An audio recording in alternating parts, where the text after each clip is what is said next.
So, he must have been the third person in the elevator. Well, then he had to have done it. But he was found innocent, thanks to the defense lawyer, Robert Hammond. Hammond, the victim in our case. Right.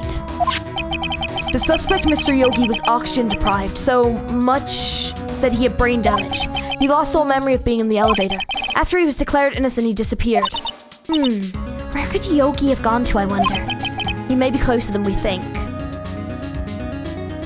Oh, he's not the dude in the shack, is he? Oh, I guess I know generally what happened to DL6 now. I still don't know what sort of impact the whole thing had on Edgeworth. Nick, are we going to take the whole file? There's too much, we'll never get it out. You're right. How about we just take what we think we'll need? DL6 case file. Right. That's probably all we'll be able to find here. Now that all that's left is the trial tomorrow.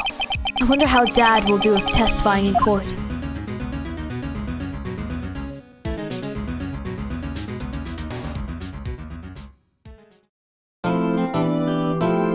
Hi! Back with a bit of Ace Attorney! Let's go! Let's go! Couldn't have sounded more northern if I tried. Right, we're trying to free Edgeworth. You know, the bestie who's not my bestie right now, but will be again. I'm nothing if not stubborn and determined. Let's do this. Right, let's go. December 27th, 10 AM, District Court, courtroom number 3. So the last episode, if you haven't seen it, basically Edgeworth got, well, we thought he'd shot someone, Legasp. 2 witnesses. One of them we found, who turned out to be a cheeky little liar, right? Was actually looking for something else, but just wanted to be part of the case. The other one might have a history with Edgeworth and might be involved with his dad's murder. So, shit's getting interesting. The tea is being spilled all over. So, let's find out what he knows.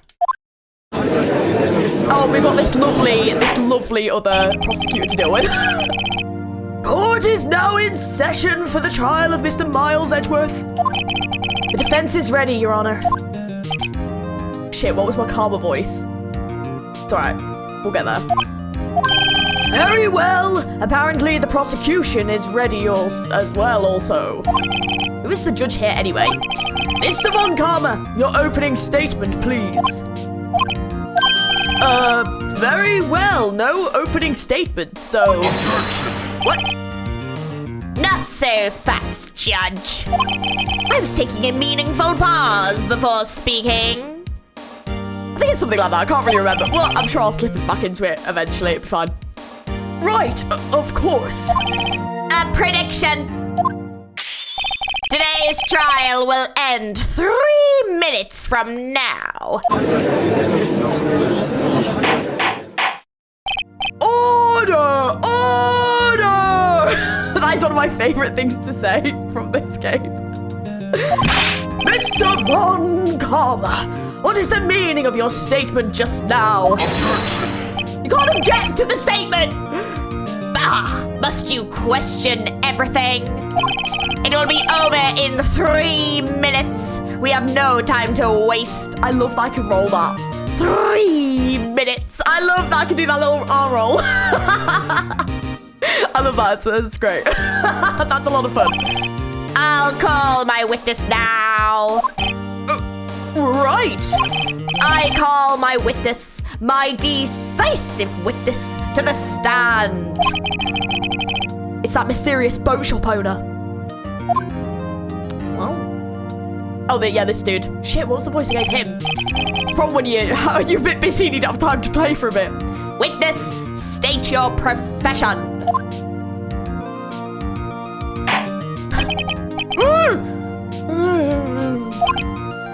I am the proprietor of the restaurant The Wet Noodle at Gourd Lake.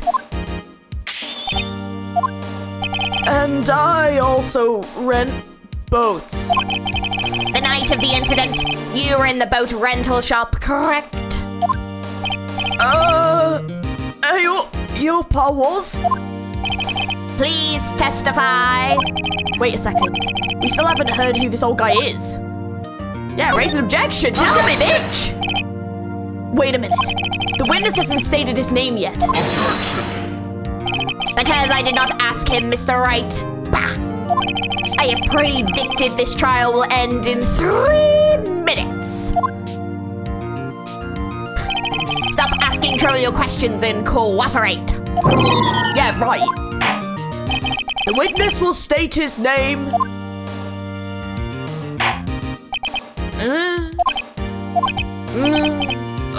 Well, I'm not really sure. What do you mean? My, memory. Your Honor, the witness does not remember anything beyond the last several years. Ergo, he cannot recall his own name. What was that noise? Ergo! Okay, Karma might be my new favorite character to voice. He can't recall, you say? Yes, but the incident in question took place 3 days ago. He can testify. Very well. Let's hear his testimony then, shall we? Witness? Witness testimony, the night of the murder. We need the parrot. It was the night of the 24th, just after midnight. Yup.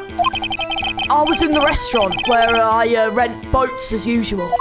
Then I heard a bang! Yup. When I looked out the window, I saw a boat just floating on the lake. Then I heard another bang!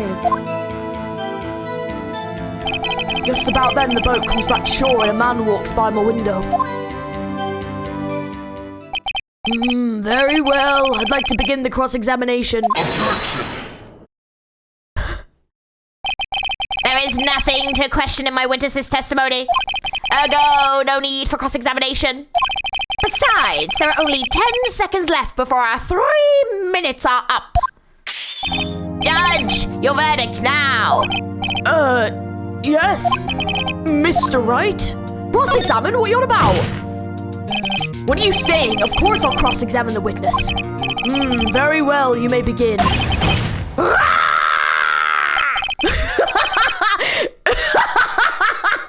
Oh my god. Excuse me, Mr. Von Karma? 3 minutes just passed.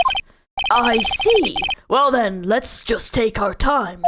You may cross-examine the witness. Von Karma's a who? It was the night of the 24th, just after midnight. Yup.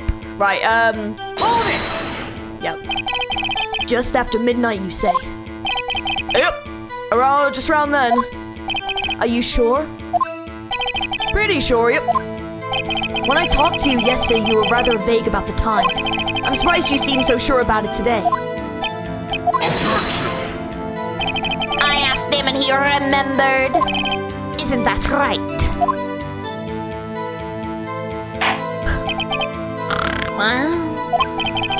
Don't glare at me like that. I remembered it clearly, I did. You see? Continue. I was in the restaurant where I rent boats as usual. Is there anyone who can verify that? Well, I guess Polly could. That's not good enough for a court of law. Mr. Wright, exactly what's not good enough? Your Honor, this Polly is a parrot. A parrot? Don't be so hard on the girl, Keithy boy! The prosecution concedes that we cannot prove the witness was in the shop. Witness, please continue. Then I heard a bang! And where did the bang seem to come from? From the lake, I figure. Are you certain? Yup. Good. Continue. When I looked out the window, I saw a boat just floating on the lake. Was there someone in the boat? It was pretty far out there. I couldn't see clearly. But I figured there was 2 men out there. But you couldn't see them clearly. At the time, that is. At the time? Then I heard another bang! Hold it! So you heard 2 gunshots in total. Yep. That's what Lotta said in her testimony yesterday. Just about then, the boat comes back to shore and a man walks by my window. Hold it! By your window? Yep, by my window. Right outside the window of my little shack. And could you see the man's face? Well, the fog was pretty darn thick, but he was right there in front of me. I saw him. This is a rather important detail. Please add it to the testimony. I have a bad feeling about this. That man was the defendant. He was saying, I can't believe he's dead. Hold it! Are you sure? Uh-oh. Dad? Dead certain, Keith. He said, I can't believe he's dead as he was walking by, too. Wait, are you sure the person that you saw was Miles Edgeworth? It was him! That Edgeworth boy!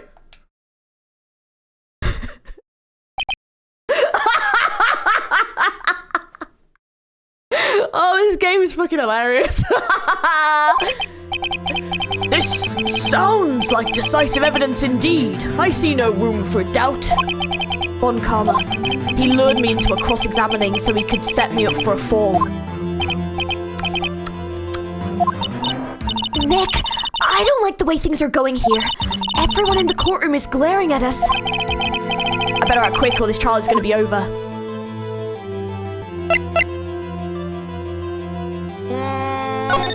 Objection! Let's see. Your Honor, we proved in yesterday's trial that it could not have been Edgeworth who fired that gun. Mr. Wright, are you referring to the fingerprints from Edgeworth's right hand found on the gun? And the photograph showing the man firing with his left hand? Exactly. That is easily explainable. He could have wiped his prints after he fired. You are ignoring the truth of the matter here. Everything in this witness's testimony is true. The judge is lost in thought. What should I do? Objection! Another objection. Your Honor, this witness claims that Edgeworth said, I can't believe he's dead, but his word is all we have. If he were telling a lie, Ron Karma's tough. Mr. Wright, in a court of law, the evidence tells all. Apparently, you have yet to realize even this basic fact. If you say his testimony is a lie, show us proof. Ugh. Nick, do we have evidence? It's no good. There's nothing I can do. Are you sure? To be honest, I don't know what to do anymore. Please. Can you hear me, sis? Please. We need your help. Nick needs you. 3 minutes was perhaps too high an expectation. However, 15 minutes isn't bad. This must be a new record. Enough! The witness may leave the stand. Damn, that did not go well. This court sees no reason to further prolong the trial, nor is there any need for more time to decide the case against the defendant. This case is extremely clear. I see no room for misinterpretation of the facts. What? Ow! This court finds the defendant, Mr. Miles Edgeworth.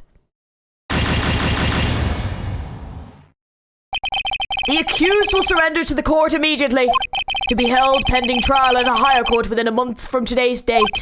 That is all. This court is adjourned. Shit! Shit, was that gonna happen? Wait! Who was that just now? Me! It's me! Me! Bitch! Don't do it! Huh? Ah! Larry! My boy! Let's go, Larry! Let's go! Larry? What are you doing here? Listen! You gotta listen to me. I was there in the park the night of the murder. I wasn't sure about it until just yesterday. But today I remembered it. Remembered what? The gunshot! I heard it too! Oh, Larry, trying to save his friend! Right, Larry, I've got you, bud, let's do this! I've learned how to lie in Danganronpa. I can do it, let's go. I say that, I'm not very good at it though. I'm always like, is that the right one? I think so. Order! What is the meaning of this? The verdict has been decided. I call for adjournment. One moment, Mr. Von Karma. So you say you heard a gunshot? Yeah, I did. A gunshot. That night. I was sitting here in the audience listening to the testimony. Then I realized something he said was different from what I remember. Anyhow, I can't just sit here and let you call Edgy a murderer. It's just not right. I'll testify. Let me testify. Order! Order! Well, this is the first time something has happened like this in my court. I'm not quite sure how to proceed. Judge, you've already given your decision. The trial is over. Nick, this is it. Larry's given us this final chance at this. She's right. If only it wasn't Larry, he could make things even worse. Mr. Edgeworth was just declared guilty, Nick. It doesn't get any worse. You're right. Okay. Your Honor, if there is another witness, it is our duty to hear him speak. Right here, right now. A waste of time. The verdict cannot be overturned. Allow me to speak my opinion. Oh, either about to get something really great or something really annoying. Let's find out. In all court proceedings, it is our duty to prevent an inaccurate verdict. In order to make sure no mistake has been made, every witness should be heard. Well, what is this? I withdraw my previous verdict of guilty. Yes! Let's go, Judge. I misjudged you. Clearly. Mr. Von Karma, I order you to call this new witness to testify. Now. What? The court will adjourn for 5-minute recess. After that, we will hear this new witness. Court is adjourned. Larry, you little legend. Let's go. December 27th, 10:28 a.m. District Court Defendant Lobby number 2. That was too close. Sorry to keep you on the edge of your seat like that, Edgeworth. I've seen worse. Yeah, right, Edgeworth. You're sweating bullets. I'd be shitting myself too. I'd be like... I just wonder what Larry plans to say in there. Larry was at the lake that night? Yes. He said he went looking for the Steel Samurai balloon that flew into the lake. Oh, right. And he found the balloon in the air tank that night? Yeah. Hey, Edgeworth. Huh? You say something, right? Yeah, a lot of things. You seem out of it. What's wrong? It's nothing. Mr. Edgeworth, there's something I've been meaning to ask you. What's that? Why are your fingerprints on the murder weapon? Oh.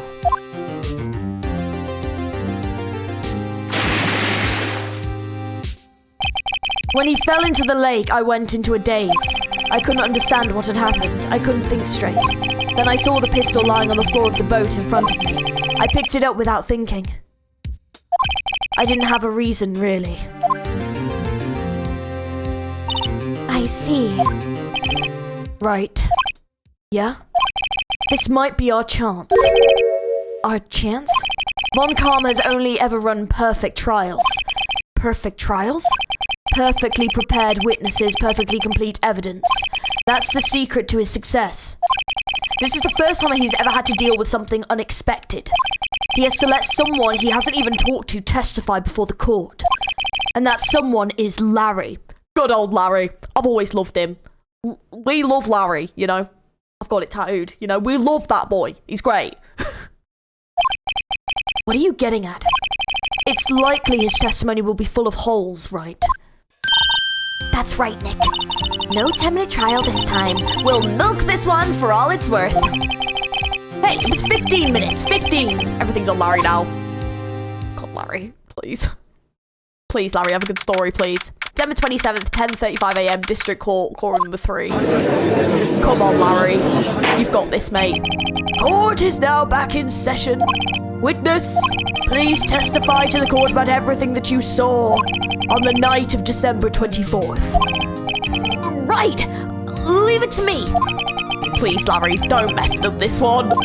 I hate to admit it, but you're our last chance. Von Karma didn't even have time to prepare his witness. I just hope Edgeworth is right about this being our big break. The night of the murder. Come on, Larry. You've got this, pal. That night, I was out on a boat on the lake. I was looking for something and I, found it. So I quietly slipped the boat back into the rental shop dock. Then, just as I was thinking about going home, I heard this bang! I looked out over the lake, but I didn't see a boat. Though after I heard that single gunshot, I went home. That was an unusually vague testimony even for this court. In any case, Mr. Wright, you may begin your cross-examination. Yes, Your Honor. What's wrong, Nick? It's Larry. I have no idea what he's going to say if I press him. I'm a little scared. Well, we've come this far. There's no way to go but forward, Nick. Alright, get ready, Larry. Get ready. Prepare yourself. That night, I was out on the boat on the lake. Something wrong, Mr. Wright? There were so many things wrong, I don't know where to begin. Well, okay, first of all, what time was it? Oh, it was after 11 when I went out on the boat. By that time, everyone had gone home for the night. Though I waited until the coast was clear, so to speak. And why were you out on a boat at such a late hour? I was looking for something and I, found it. Looking for something? Yeah. Mr. Butts, what was it that you were looking for? What the witness was searching for is irrelevant. Most likely he was hunting for this Gordy. That's surprisingly close to the truth in a sense. This is all irrelevant. Let's get it over with. So I quietly slipped the boat back into the... Wait. Oh, I see. Around what time was that? Well, let's see. I figured out I was searching for about an hour. I guess it was around 12, yeah. You're not sure? Hey, don't give me that face! I'm not some sort of human sundial, okay? People use watches these days, Larry. Then, just as I was thinking about going home, I heard this bang. Where did the sound come from? Yeah, well, I wasn't too sure about that. I looked around, you know? Did you look at the lake? Yeah, I looked. I looked out of the lake, but I didn't see a boat. Wasn't there a boat on the lake? Order! Order! Well, Mr. Butts. Whoa. Everybody just calm down, okay? I mean, it was real foggy that night. I'm not sure whether there was a boat out there or not. Oh, okay, no problem. That's just the most important part of this case, Larry! That's what I like to think Phoenix just sounded like in his mind. So after I heard that single gunshot, I went home. So you only heard one bang, correct? Yeah. Huh. Well, Nick? It was a pretty wishy-washy testimony, wasn't it? I guess I should just start working on the contradictions. Sorry. I wish I could be more helpful. I wish I could call my sister. Okay.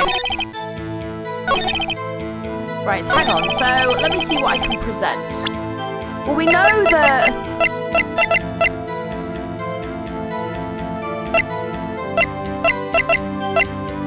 See, There's 2 gunshots there. But hang on. This one I could present Lotta's testimony for the 2 gunshots. Wait a sec, Larry. Oh, what? You only heard 1 bang, you're sure? That's what I said. But Miss Lotta Hart testified yesterday that she heard 2 bangs. And the old man just now said the same thing. They both heard 2 gunshots that night. Huh?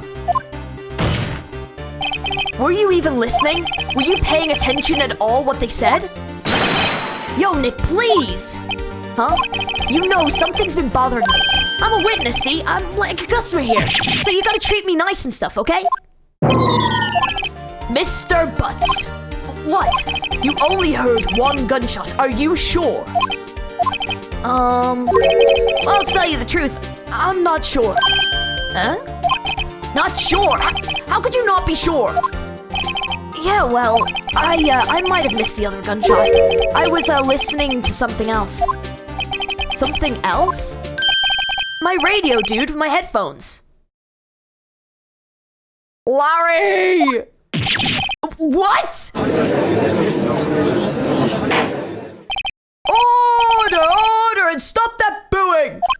Mr. Butts, you were listening to the radio with your headphones? Yeah, so what? That a crime?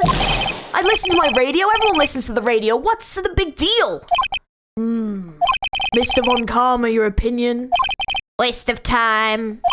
I do not accept this witness nor his shoddy testimony. Well, Mr. Wright, should he continue the testimony?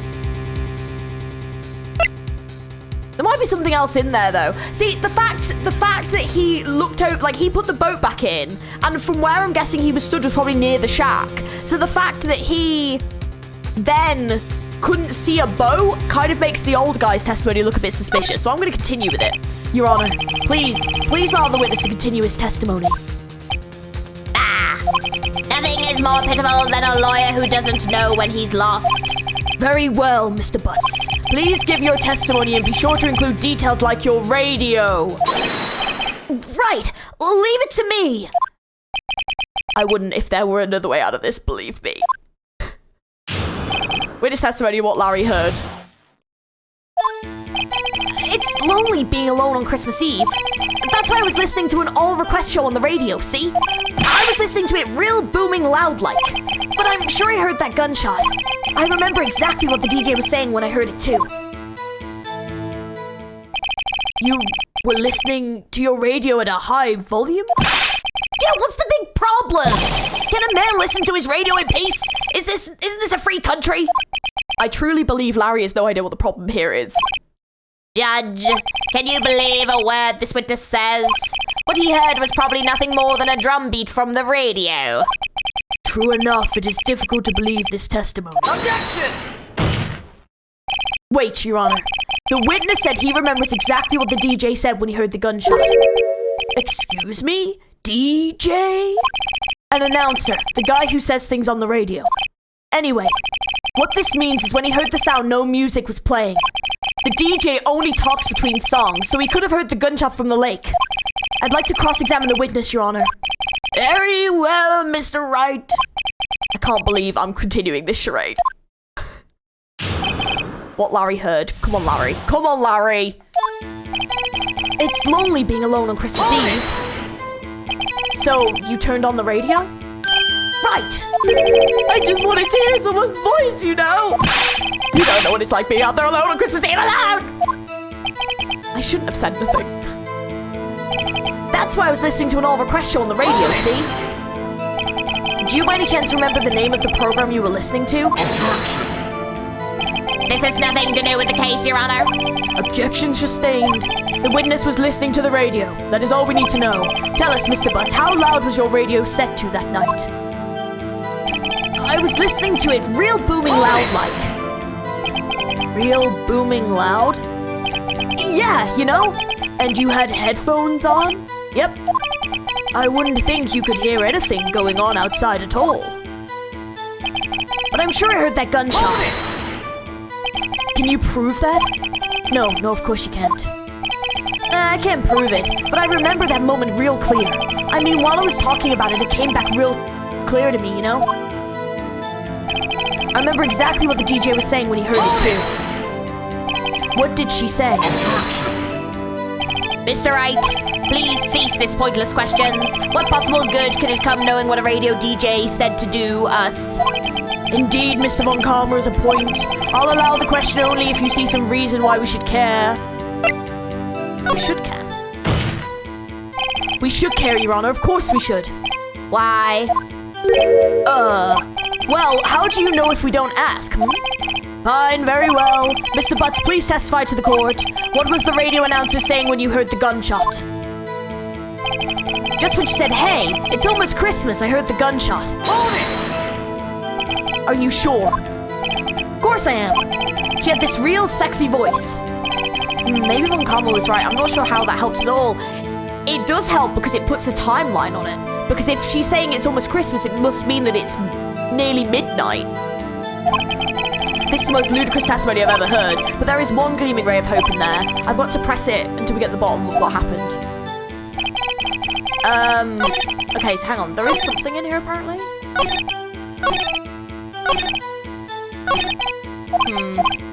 Okay, so apparently there is something in here I can press. Let me see what evidence I've got.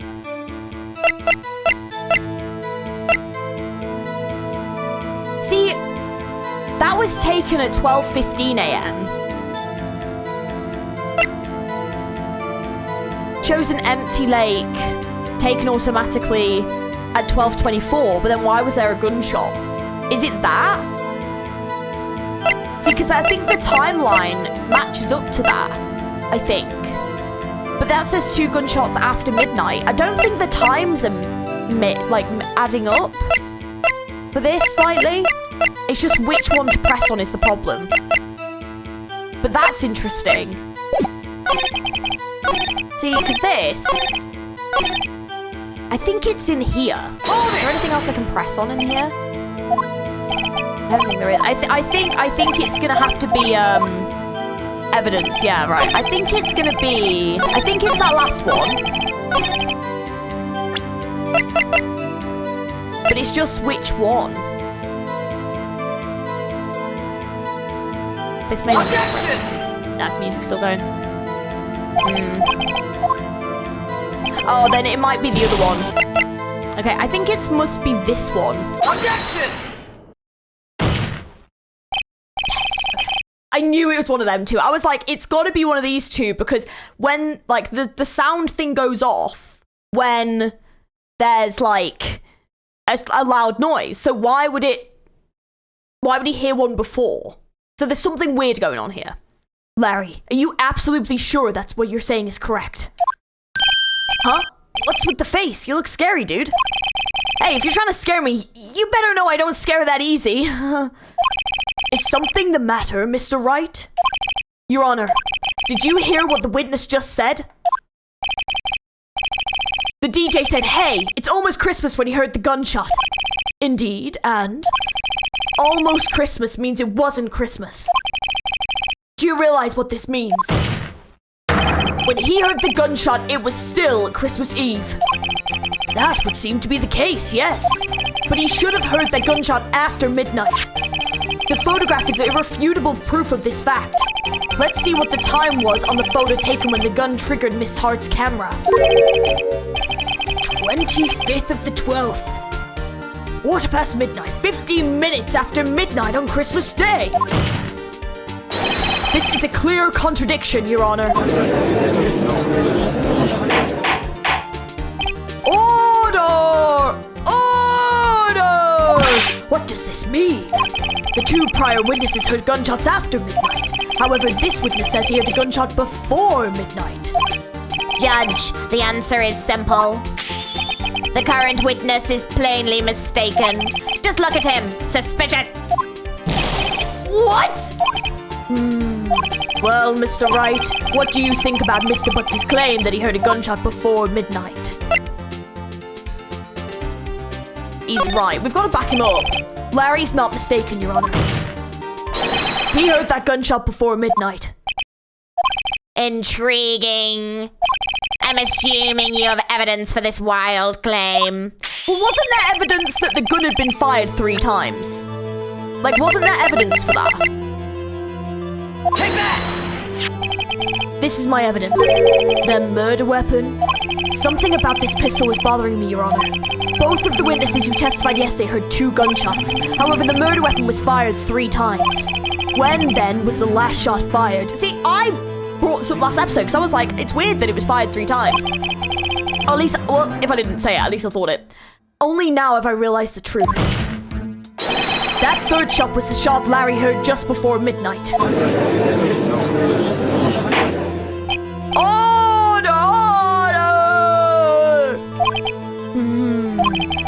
I guess that would make sense out of yesterday's testimony.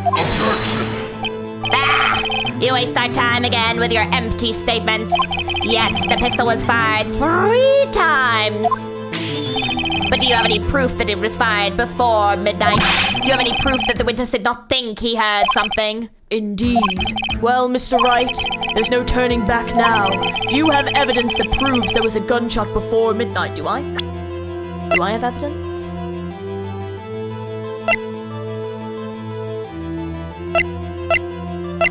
I think it's this. Because why was there a picture of an empty lake if there wasn't a loud sound? Take that! Look at this photograph. This was taken by our witness yesterday, Miss Lotta Hart, with her automatic camera. The timestamp on the photo reads December 24th, 11:50 p.m. Oh, yeah. But there's nothing on the lake in this picture. Your Honor, the real issue here is not why nothing is shown in this photograph. It is why this photograph exists at all. What do you mean? Your Honor, this photograph was taken by an automatic camera.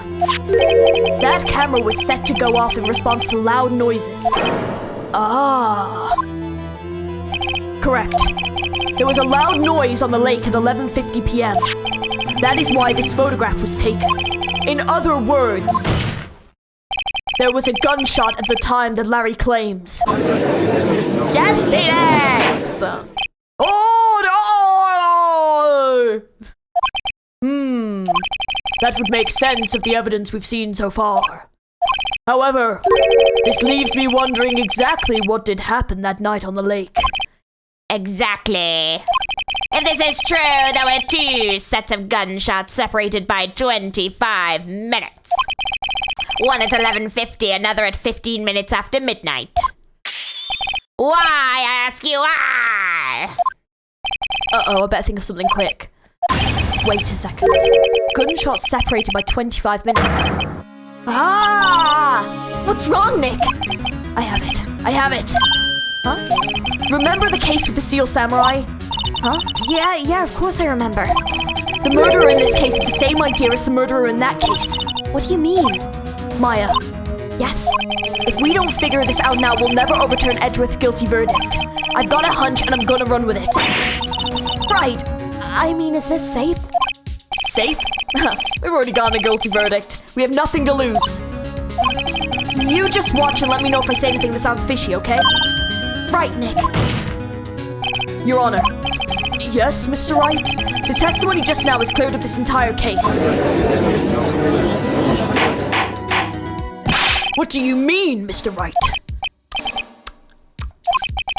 So you finally realize the truth. There can be no other murderer here than Miles Edgeworth himself. Wrong, Von Karmer. A man was shot that night, but it wasn't Edgeworth who did the shooting. Listen, rookie. Take a deep breath and consider the facts. At the time of the murder, the one boat was on the lake. This was shown by the witness's photograph. The defendant, Edgeworth, and the victim, Robert Hammond, were on that boat.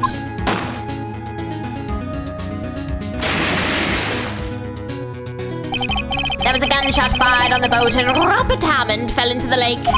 The distance of the shooting was 1 meter. It couldn't have been suicide.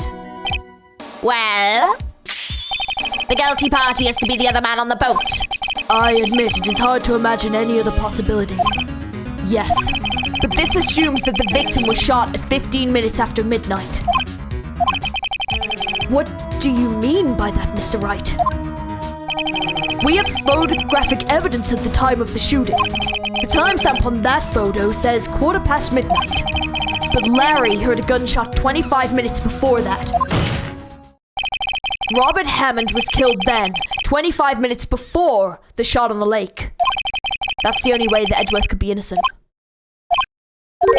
Mr. Wright, are you quite mad? Explain who the two men on the boat are. Edgeworth and the murderer? Or Edgeworth and Hammond?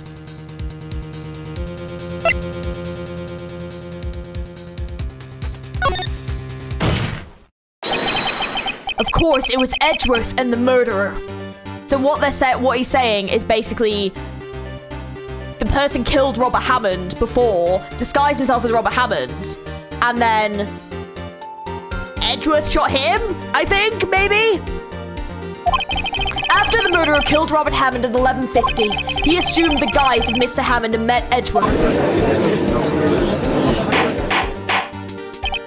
What? Are you serious?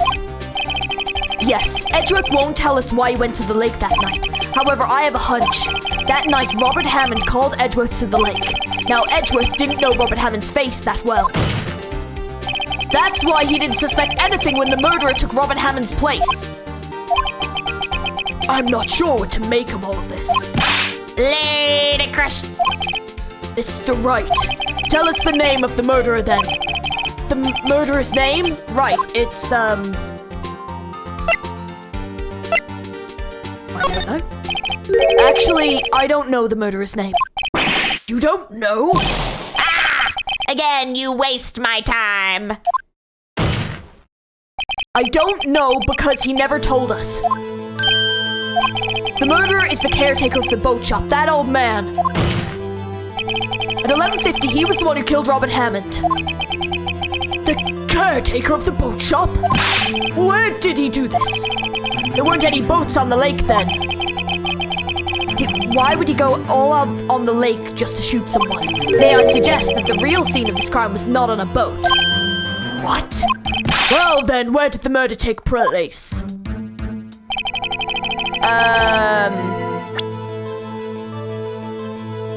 Maybe in his actual... Take that! Okay. I'm getting real good at guessing. I'm presuming just in his shack. Here, of course, the boat shop where he lives. That way he could meet with the victim without anyone seeing. Objection! Do you have any proof that the boat shop was the scene of the crime? Recall Larry's testimony if you will.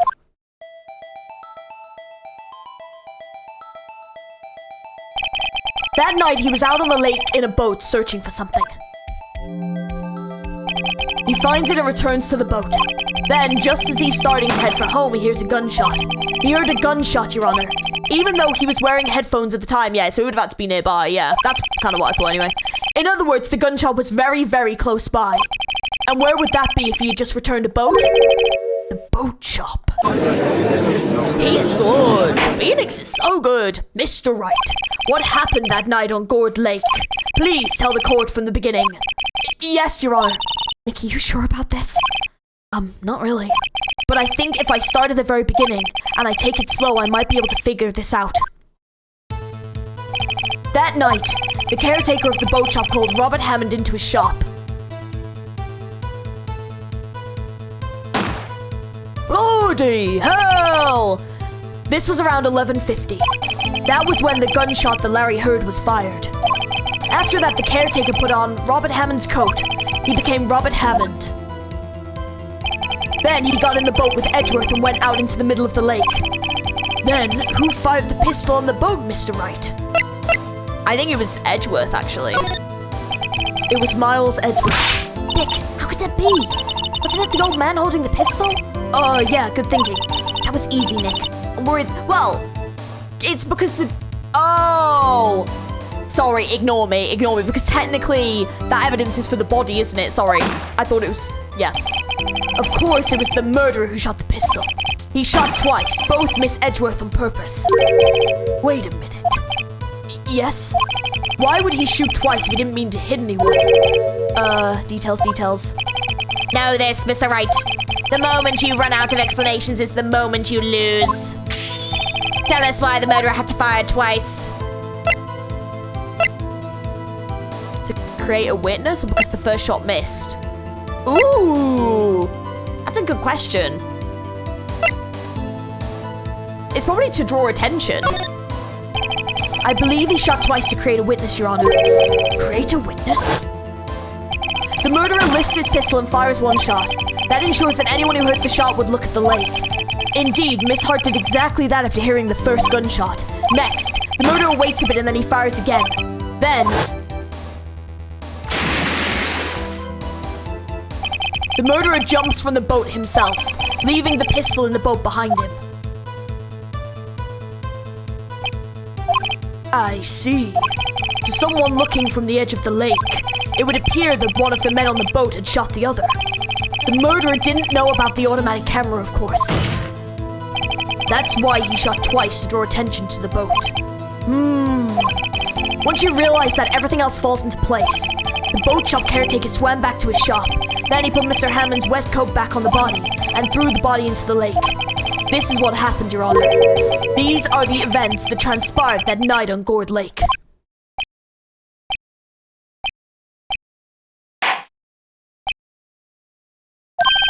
Bailiff, bring out the witness from before. The boat shop caretaker, quickly!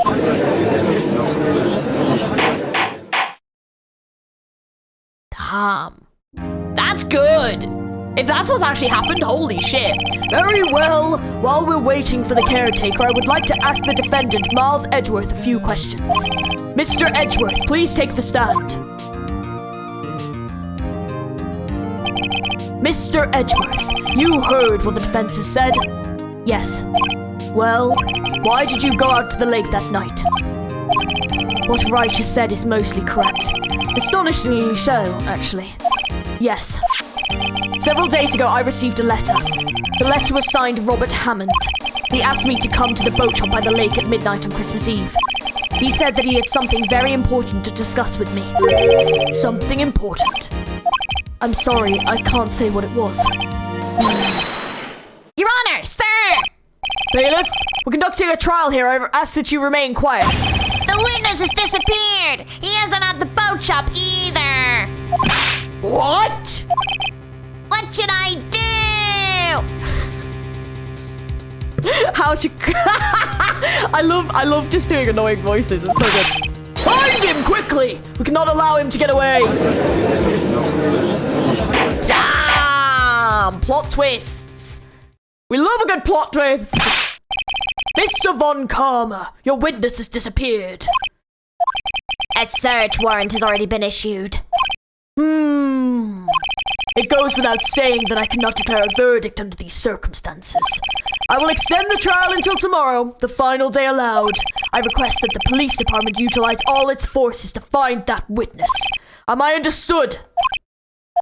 One more thing. Just who is that boat shop caretaker? I think his identity has become very important to this trial. I want him, and I want to know who he is. Very well. Court is adjourned. Yes, Judge! Game! Jesus! Let's go! 7/27th, 1:22 p.m. District Court, Defendant Lobby number 2. Yay, Nick, you did it! Yeah. Well, at least we got out from under that guilty verdict. What about Larry? That was something else. Even Von Karma didn't know what to do with his testimony. Larry really helped us out. Sure. Once I sifted through his unique testimony. Still, he did save us. I just wish our cases weren't down to the wire all the time. I know what you mean. Sometimes I feel like it's us on trial instead of our clients. Hey, Edgeworth. Mr. Edgeworth? Did you say something? Don't look so pained. I mean, it looks like you're probably gonna get off the hook. You could try to smile just a little. Relax. I'm sorry, but I fear it's not over for me yet. What do you mean? Right. There's something that's been troubling me for a long time now, and I don't know whether or not to tell you. Tell us! Just tell us. Edgeworth? No, there's so little time left. I want to tell you to get it off my chest, but I can't make up my mind. What is this about, Edgeworth? It's a nightmare I've had. A memory of a crime that I committed. A crime you committed? A memory of a murder. Oh, what? Alright. Leave me in suspense, why don't ya? Well, I mean, you're not leaving me in suspense because I'm going to play it right now. Damn! That was a good trial. I think we're just going to have to... Wait. Why was it not letting me do it? Gosh. Not a good sign, is it? December 27th, 2:11 PM, Wright and Co. Law Offices. What was Mr. Edgeworth talking about? A memory of a crime that I committed. A memory of a murder. Do you really think Mr. Edgeworth killed? I don't believe it. Not Edgeworth. Some painful... Memory has been troubling him recently. But he'd never take someone's life. Never. Nick. Yo! How's everyone doing? What do you think of my performance today? I had him swooning in the aisles, huh, Maya? Swooning? Me? Oh, yeah. I do remember feeling faint. Right on! Tell me the truth. It was like love at first sight, right? Right, Nick? Uh-huh. Me? Well, maybe my heart skipped a beat or two. I think you can do better than that. Come on, I saved Edgeworth in there, dude. Edgy! You guys should be bowing before me, yeah! Bow before your hero! Okay, hang on. Woo! Hours on out there! Hot! I'm glad someone's happy about how this case is going. He seems too happy to care about anything I show him. Okay, let's talk to him. Pay a day's trial. Larry, you really helped us out in the trial today. You did. If you weren't there, Larry, I'm sure Edgeworth would have been found guilty. But seriously, Nick, that boat job caretaker guy is pretty suspicious. But Edgy ain't off the hook yet. Way to spoil the mood, Larry. Hey, I'm just a guy sitting in the audience, you know? But from where I was sitting, Edgy seemed pretty edgy. I mean, can you really know he's telling the truth about that night? Nick? I don't know. But what I do know is I'm going to believe in you two until the end. Us two? Edgeworth and who else? You mean me, right? He means me, right, Nick? Yeah, you, Larry. Not me? But why you, Larry? Huh? Actually, yeah, why me, Nick? Enough with the silent treatment. Nick, why do you trust Mr. Edgeworth so much? I mean, he's changed recently, true, but when we first met him, he was kind of a jerk, don't you think? You didn't know him back then. Back when he wanted to become a defense attorney. Wait, was that when you two were classmates? Yeah, in grade school.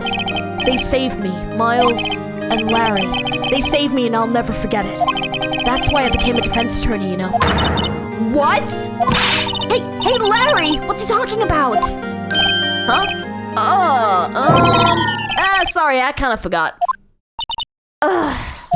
Okay, Nick, out with it. I'm gonna hear this story today and that's final, yes. Finally, I want the backstory. Let's go. Okay. It's kind of a long story, so hang in there. It was the very end of 3rd grade. I was on trial, a class trial.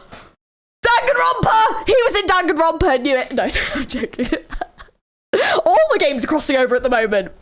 To be fair, I am playing 3 games where the law comes into it, if I think about it. Danganronpa, which is about trials. Ace Attorney that's about defendants. And Persona 5 that's about breaking the law. That's actually hilarious. Arknights is about war crimes. Limbus is about breaking the law a lot as well, although there's technically no laws. There's just no laws. It's like more dystopian. Oh my god. Every game that I play. Who would have known? A class trial? Danganronpa.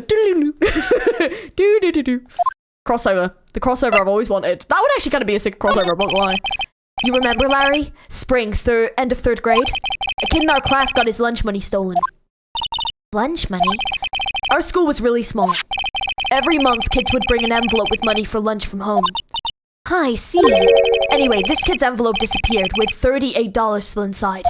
Oh yeah, now that you mention it, I do remember that. I can see why you'd forget though. You were out of school that day. Anyway, the envelope had been stolen during PE class. I was coming down with a cold, so I skipped PE that day. I was the only one not in class. So, they thought you did it? Yeah, the kids in class said I should be put on trial. Trial? So the next day we held a classroom trial with me as the defendant. Oh, I didn't do it. Guilty! He did it! Guilty, it was you. Faith, give the money back. You're such a meanie. No one play with him. Just admit you did it. You can't have the truth. Tell us the truth. We're not gonna play with you anymore. Yeah, no part of my race. You shouldn't be allowed in the relay race or on the library committee. Give me back the 50 cents I loaned you. Hey, did you rob the bank the other day? Now, Phoenix, you should know that you shouldn't steal people's money. It's not right. In the end, even the teacher thought I'd done it. Go over and apologize, Phoenix.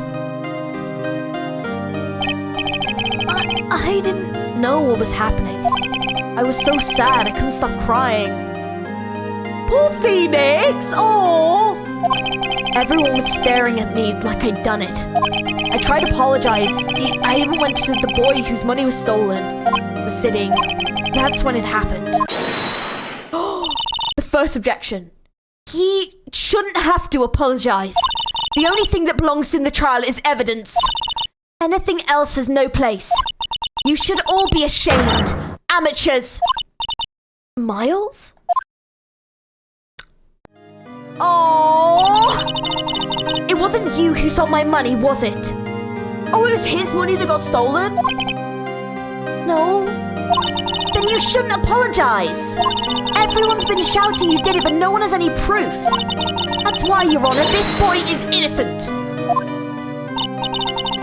But, Miles, it was your money that was... Oh, sorry, I was doing a British accent. Sorry, what's that? But, Miles, it was your money that was stolen.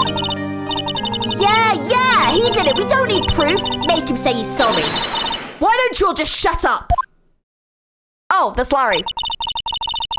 This is how it is. Everyone ganging up and picking on one person. But just think how he feels. He said he didn't do it, so he didn't do it.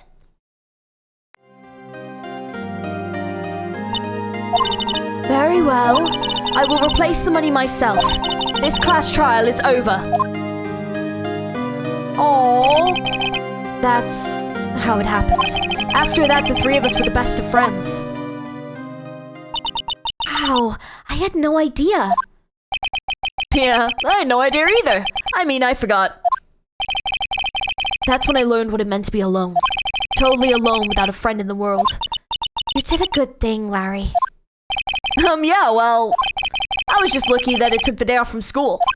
If I'd been there, they would have thought I'd done it. So I kind of took it personally, see? When something smells, it's usually the butts.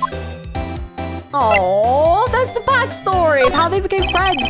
Anyway, Edgeworth and I talked after that class trial. That's when I heard his father was a defense attorney. I remember his eyes would shine when he talked about his father. I'm going to become a defense attorney, just like my father.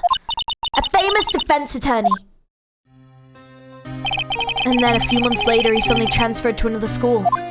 The DL6 incident. Right. I'm not sure, but the transfer probably had to do with his father's death.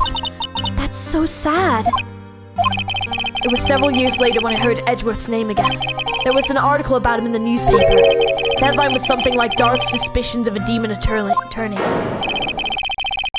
Fabricating evidence, manipulating testimonies, covering up facts. The article said he'd do anything to get a guilty verdict. Anything.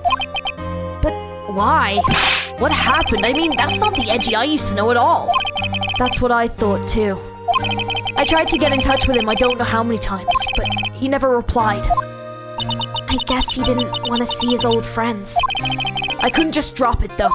I wanted to meet him, to learn why he had become who he'd become. That's when I decided. Wait, you don't mean That's why? That's why you became a defense attorney, to meet Edgeworth? If I was a defense attorney, I knew he'd have to meet me whether he wanted to or not. In court. Edgeworth believed in me, and I believe in him. He's in pain, and no one's on his side. I'm the only one who knows the real Edgeworth. I'm the only one who can help him. All right, Phoenix. Phoenix is dedicated. Holy crap. Okay. Cool. Whoa, Nick.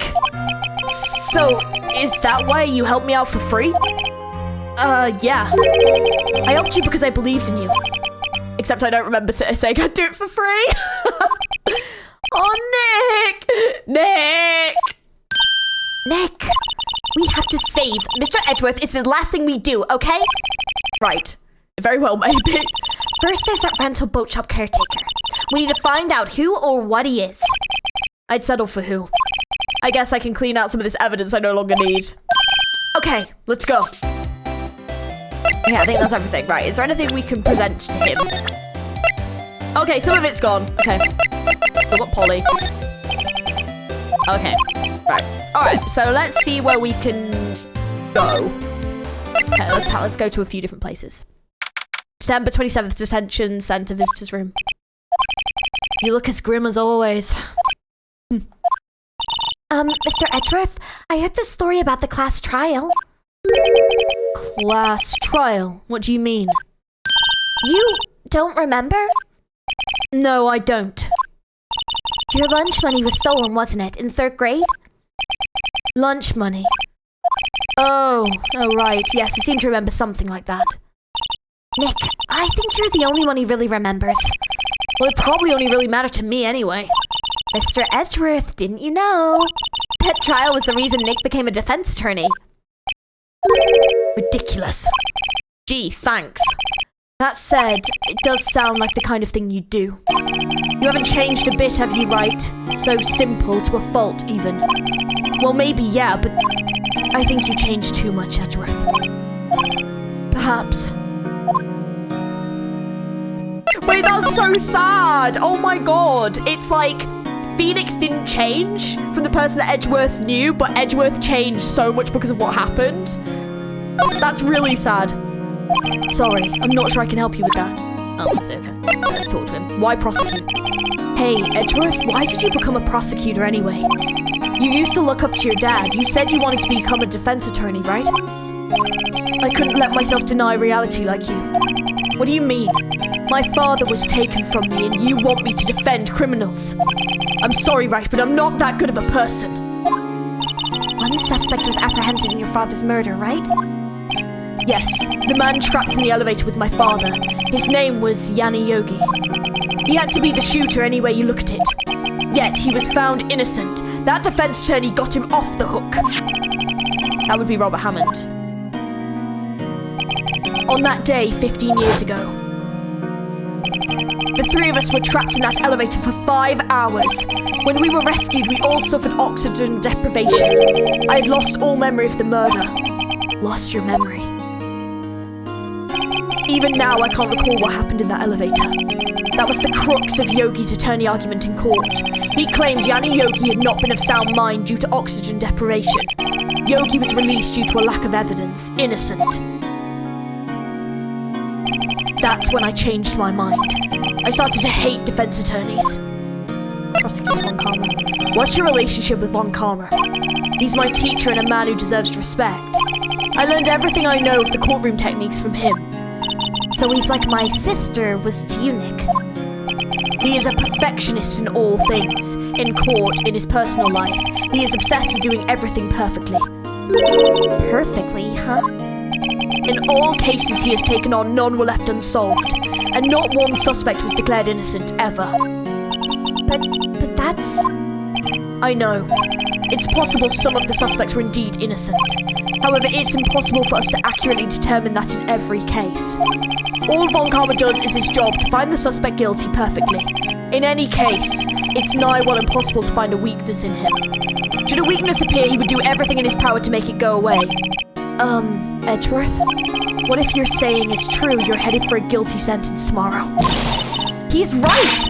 Now's not the time to praise the enemy, Edgeworth. It's a strange situation in which I find myself, I'll admit. No kidding. See, it's sad because it's like he's gotten to the point where like he hates defense attorneys so much that like he's willing to do anything to get a guilty verdict, even if they're not guilty. Like he's gone too far, just he can't believe them innocent, which is kind of crazy. Oh man, that's sad though. Okay, well we need to go and find people, so let's go and have a look for the dude. December 27th, Gourd Lake Park entrance. Hey pal, long time no see. Oh, Detective Gumshoe. Close one today, huh? I got so worked up I snapped my tie in half. Sorry about that. No problem, pal. Thanks to you, we all know who really did it. You mean the boat shop caretaker?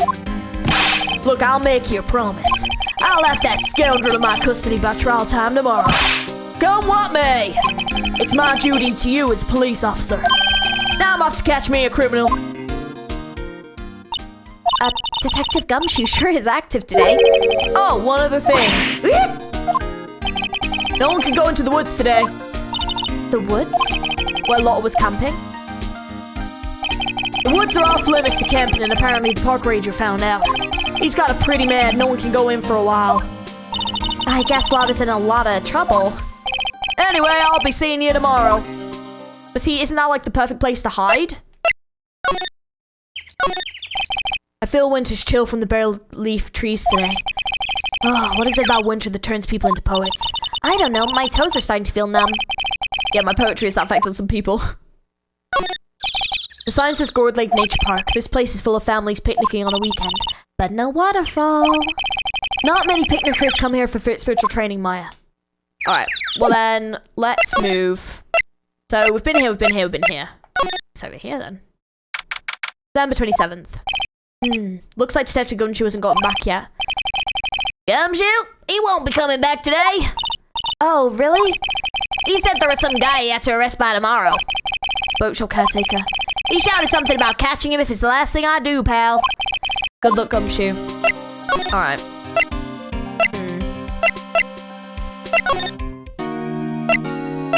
If there's anything I can present, maybe? Nick, no. It's a photo of his father, don't show him that. You're right. Now probably isn't a good time to dredge up those memories. What is it? Nothing. Huh? Yeah, let's maybe not show him that. It was that case that changed my life. And tomorrow on December 28th, the statute of limitations runs out. Tomorrow. Could that be a coincidence? But even if the case is finally closed on paper, it will never be erased from my memory. Never. Poor Mr. Edgeworth. Sorry, I'm not sure I can help you with that.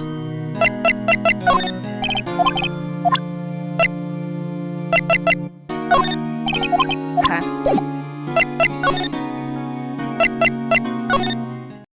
We go here. December 27th, Grossberg Law Offices. He's out again. When does he work anyway? Now, don't be harsh. Guess we'll have to come back later. Okay, nothing I can see there. Oh, been here. Oh, I can go here. Didn't realize I could go in. Huh? The steel eyesore is missing. Eyesore? Looks like the hot dog stand is closed too. I guess Larry's too busy worrying about Mr. Edgeworth to show up for work. Examine everything. Guess Larry has today off. He was pretty happy about saving Mr. Edgeworth. True. We owe him big. The lake sure likes to cause problems, doesn't it? Huh? I mean, everything that has happened here turned out to be a lie. Gordy was a lie, and the charges against Mr. Edgeworth were all lies. I guess you're right. I mean, I'm glad the charges were all like lies, but still. No one's gonna sit here on a cold day like today. Well, unless they were eating a samurai dog. How would that change the temperature, I wonder? You seem troubled, Nick. No. Who, me? Trash can with no trash. At least the place is well maintained. Huh? I almost didn't see the signpost. Left boat dogs right exit. Okay, I think that is pretty much everything I can look at. So let's go. Can I go over to the boat right? Yeah, I can. Okay. 7/27. That old caretaker got away. Yep. I never imagined he might be the real murderer.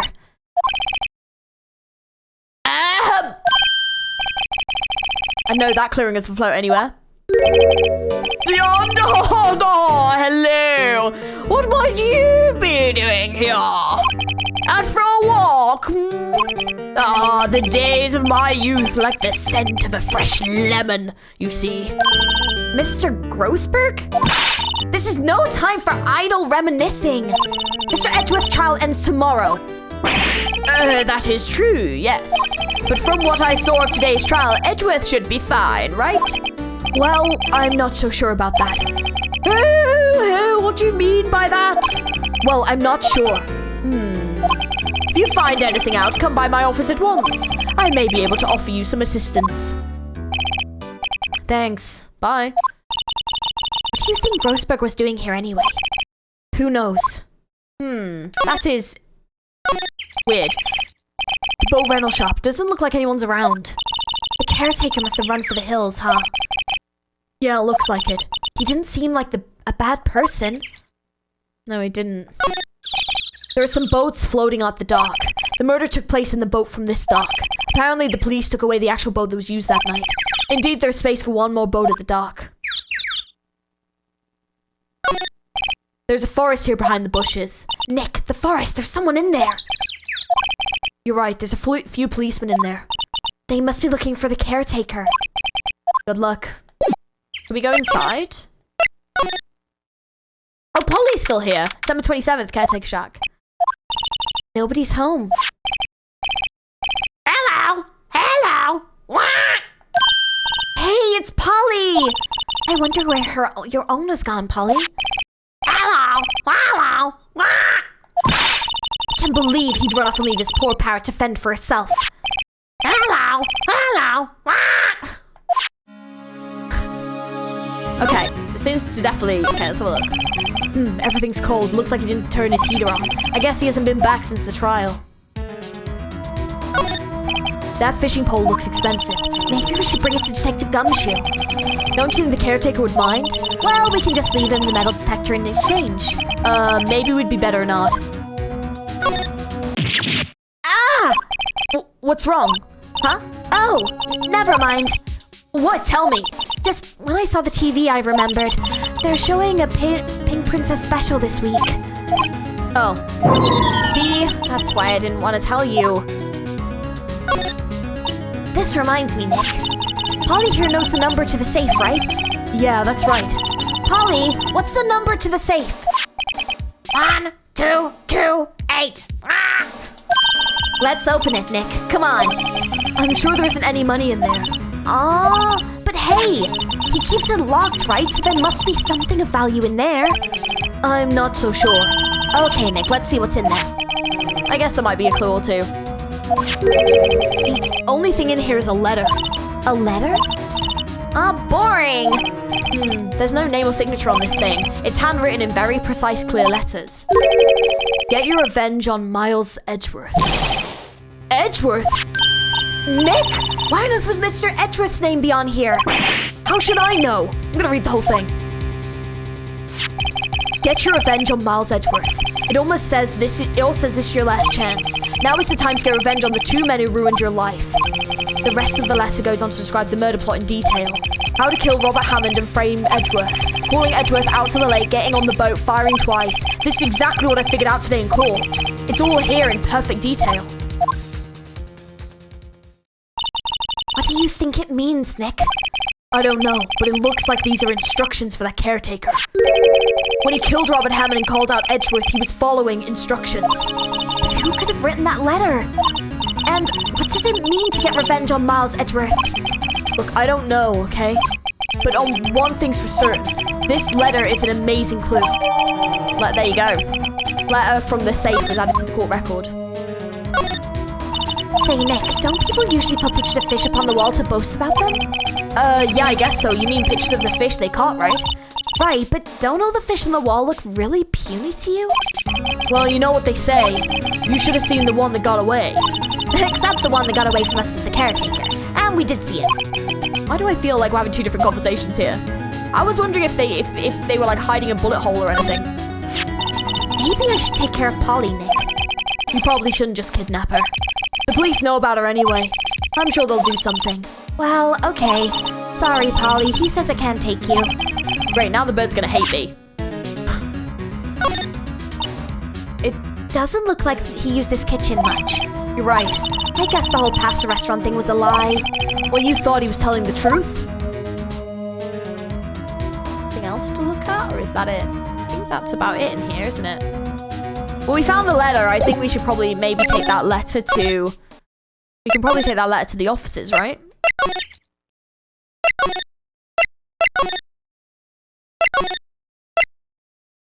I wonder if we can take it in here. Send him with it. I'm curious what he says. Edgeworth, see this letter? This came out of the safe in the shack where that boat rental caretaker lives. I see. Revenge on me. Who is that old guy anyway? I don't know. Could he be an innocent defendant you got declared guilty or something?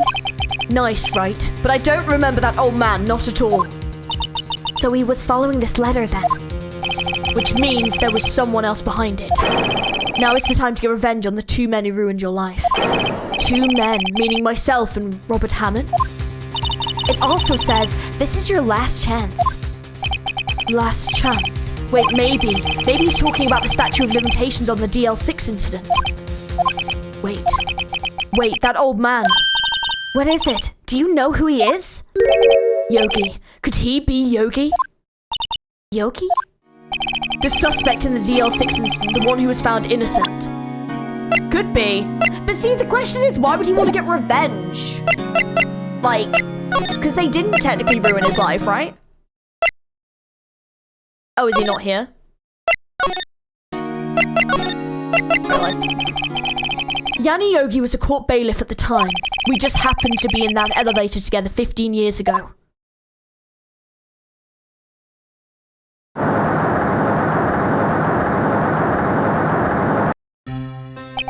The quake was incredibly strong. Before I knew it, everything was dark. We were there for so long it felt like forever. The air thinned and the darkness closed in on us in that little box. We became unsettled. Help! I can't breathe! Quiet. I said quiet, you're not making this any easier. I want to get out! Help! Get us out! Don't shout, you'll just use up more oxygen.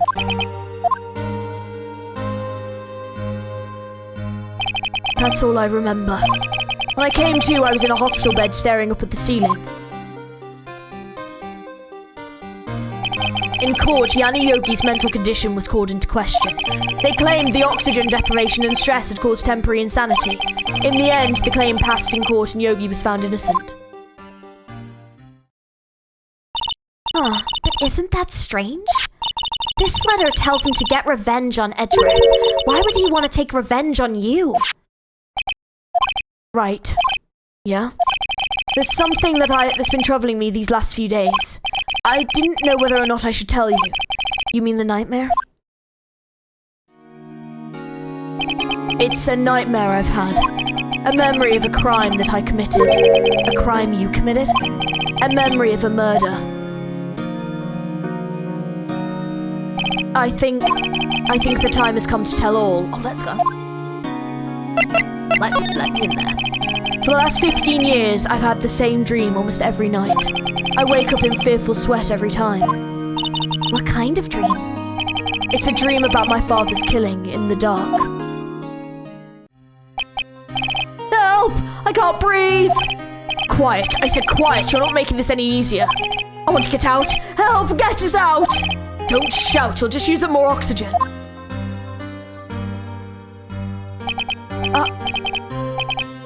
I can't breathe. You're using up my air. What? Stop breathing my air! I'll stop you! What are you?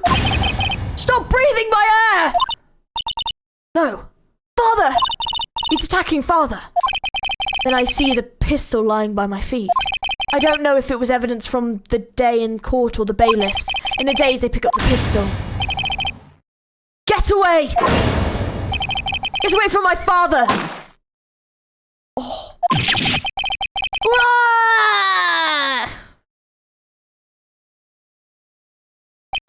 And with that scream, I wake. It's a bone-chilling scream. A scream that has rung in my ears for the past 15 years. But that's just a dream, right? Right? That thought is the only thing that has kept me sane for the last 15 years. But what if I'm wrong? What if it's real? They say that sometimes people shut out memories in self-defense. Maybe it was I who killed my father. What? If you think about that way, the letter makes sense. Get your revenge on Miles Edgeworth. Think about it. Yogi was really innocent. That's why he wanted revenge against me. Wait, Edgeworth, you mean... It was me. I was the true criminal of DL6. I shot my father.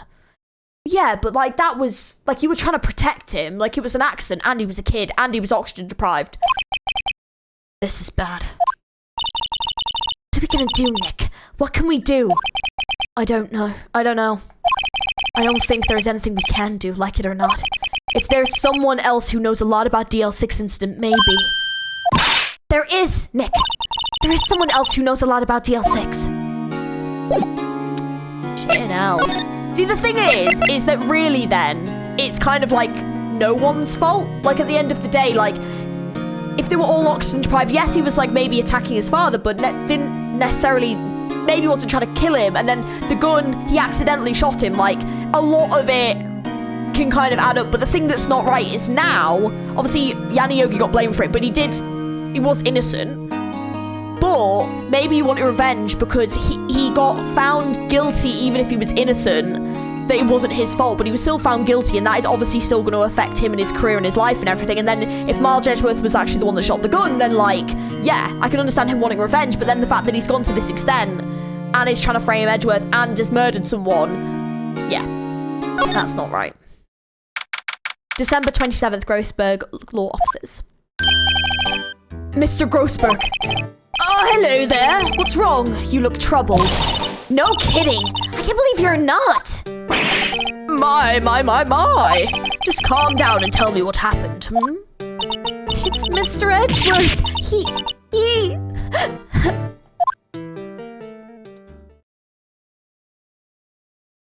I see. So Edgeworth dreamt he shot his own father. It's only a dream. Only a dream. I wonder. What? If that's the case, then why do you two look so troubled? Well... Also consider this. Yogi quite certainly holds a deep grudge against Miles Edgeworth. So deep he'd want to frame him for murder. This leads me to surmise that Mr. Edgeworth's dream was not a dream. It was real. As you imagined. Miles Edgeworth threw the pistol to save his father. That pistol fired and the deed was done. Aww. No! I don't believe it.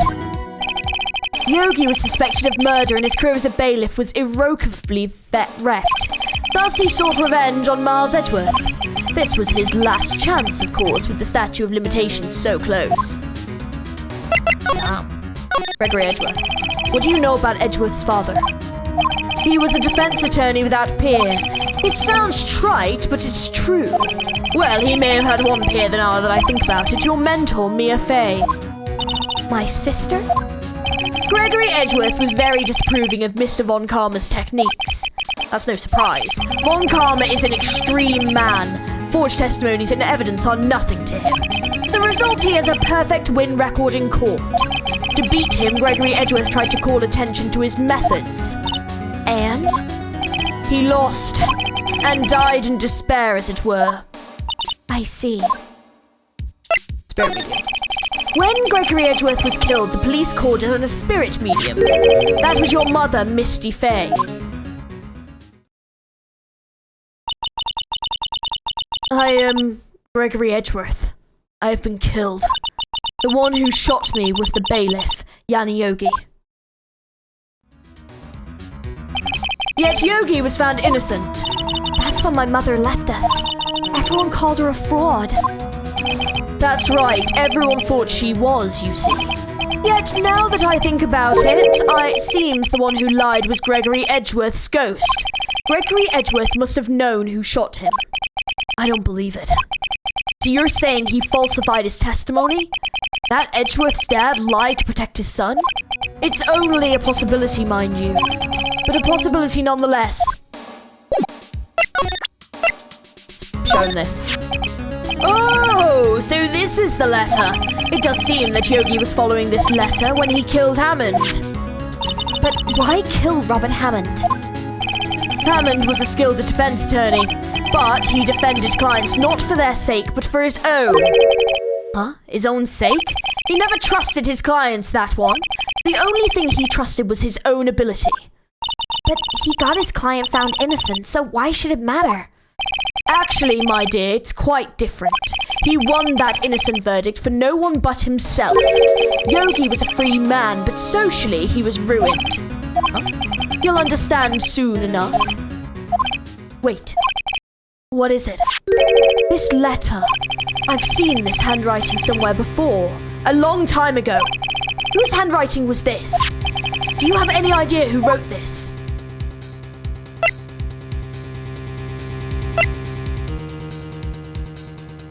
I honestly don't know. Could it be Manfred von Karma? Von Karma?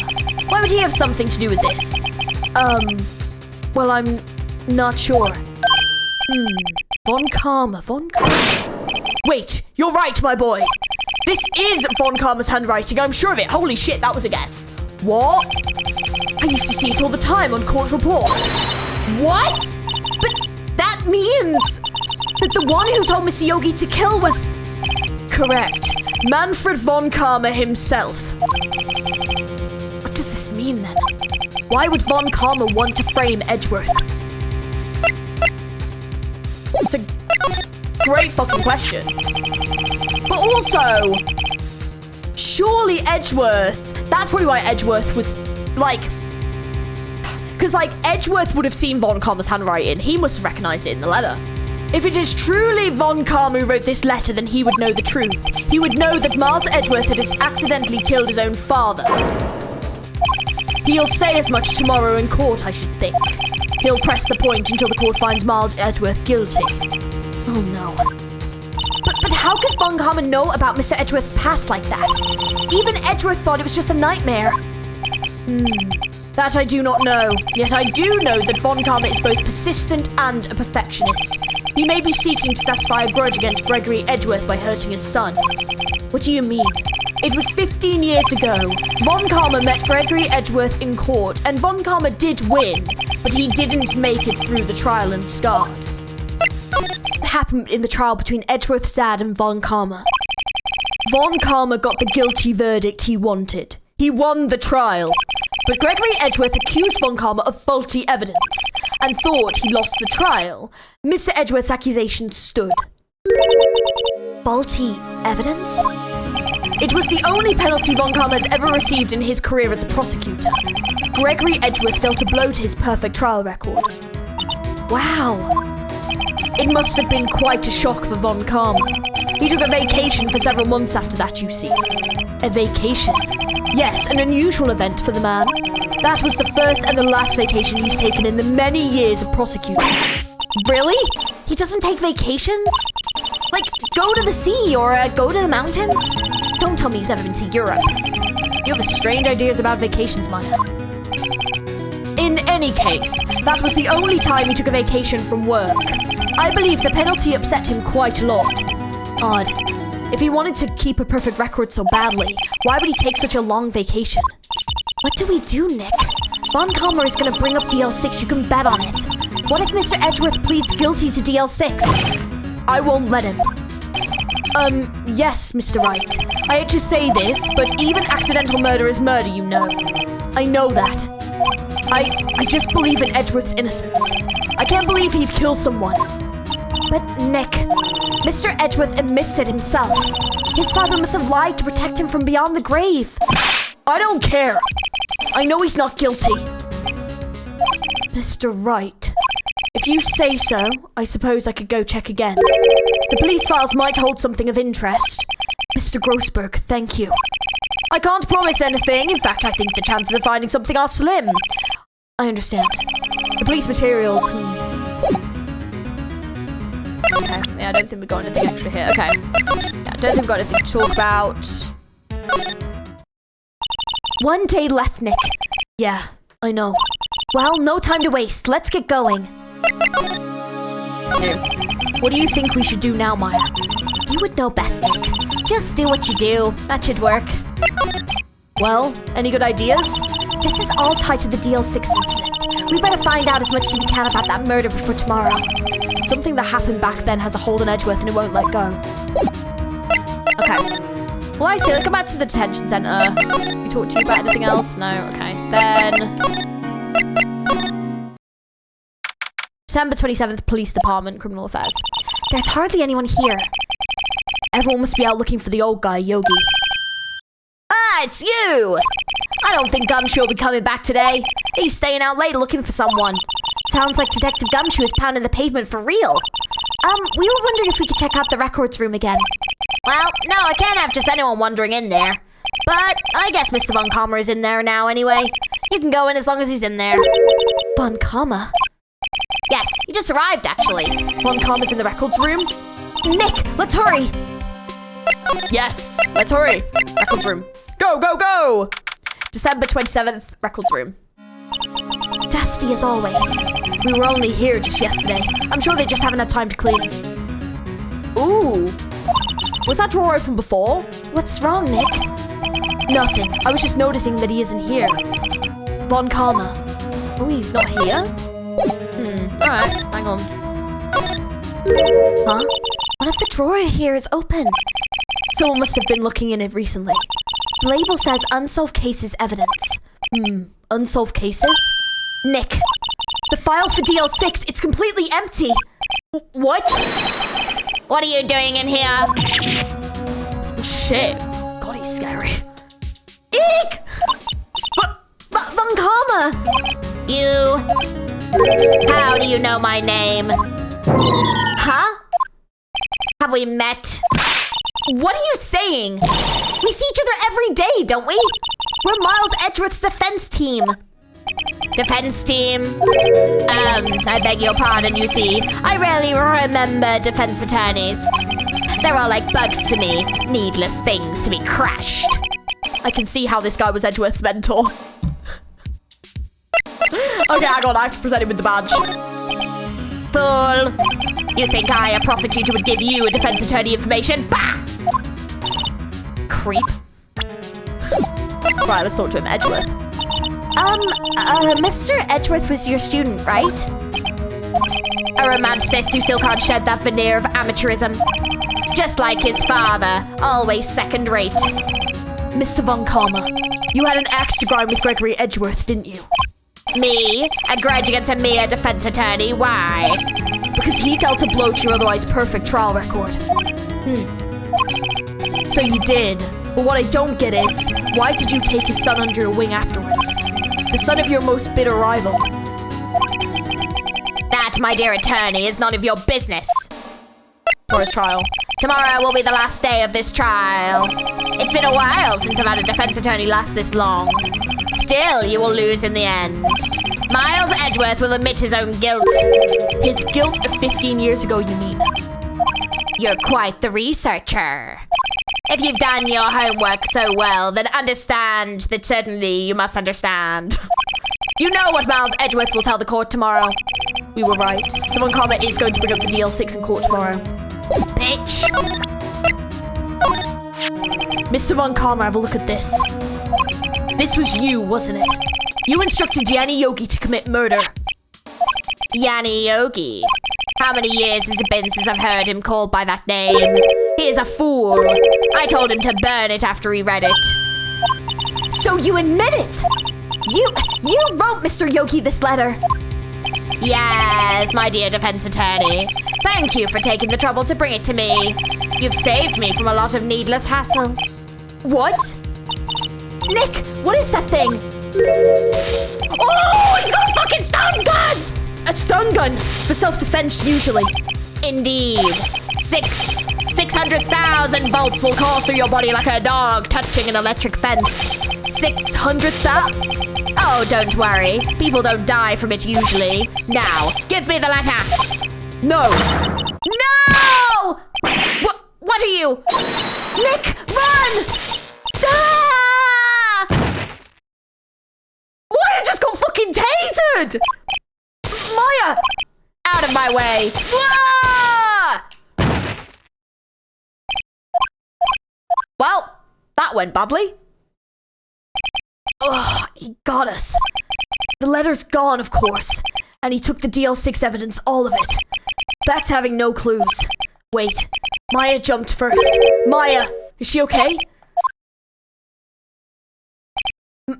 Maya? Maya, open your eyes. Maya! The letter. Did he take it? Huh? Oh, yeah. Are you okay? I couldn't stop him. I jumped as fast as I could, but one shot from that thing knocked me out cold. I'm useless. I'm no good as a lawyer or as a medium. I can't even call my sister. Not even now when we need her the most. I wish I hadn't woken up at all. Maya! There has to be some way I can help her. I better do something about her self-confidence first. Maya, she's holding something. What is that? A bullet? DL6 incident evidence number 7 taken from the heart of Gregory Edgeworth? I remember. Von Karma was holding this when Maya jumped him. Yes, we got a bullet! I'll prove it to you, Maya. You're most definitely not useless. I'll prove it to you in court tomorrow. Oh, well, that went horrendously wrong, didn't it? Oh, poor Maya. Poor both of them. They always get attacked. We need to stop getting attacked. Oh, I just realised first case we called Turnabout Sisters, now it's called Turnabout Goodbyes. And Turnabout Samurai, I've just realised all of them are called Turnabout. Was it just twigged that they're all called Turnabout? Okay, 9:51 AM, defendant lobby number 2. This is it. Judgment Day. Today, things are going to be settled at last. A lot of things. Ah! What's the big idea? Sorry, Nick. I only touched your shoulder. I guess the shock hasn't worn off from my run-in with the stun gun yesterday. Anyhow, today's the last day of the trial. Good luck, Nick. Yeah, thanks, Maya. Edgeworth is looking glum as always. I hope Von Karma doesn't push him too hard. What are you doing? Sorry, I'm sorry. I just thought I'd cheer you up with a pat on the back. Maya, maybe you should go outside and discharge. Right, good idea. Try not to electrocute anyone on your way out. Bow!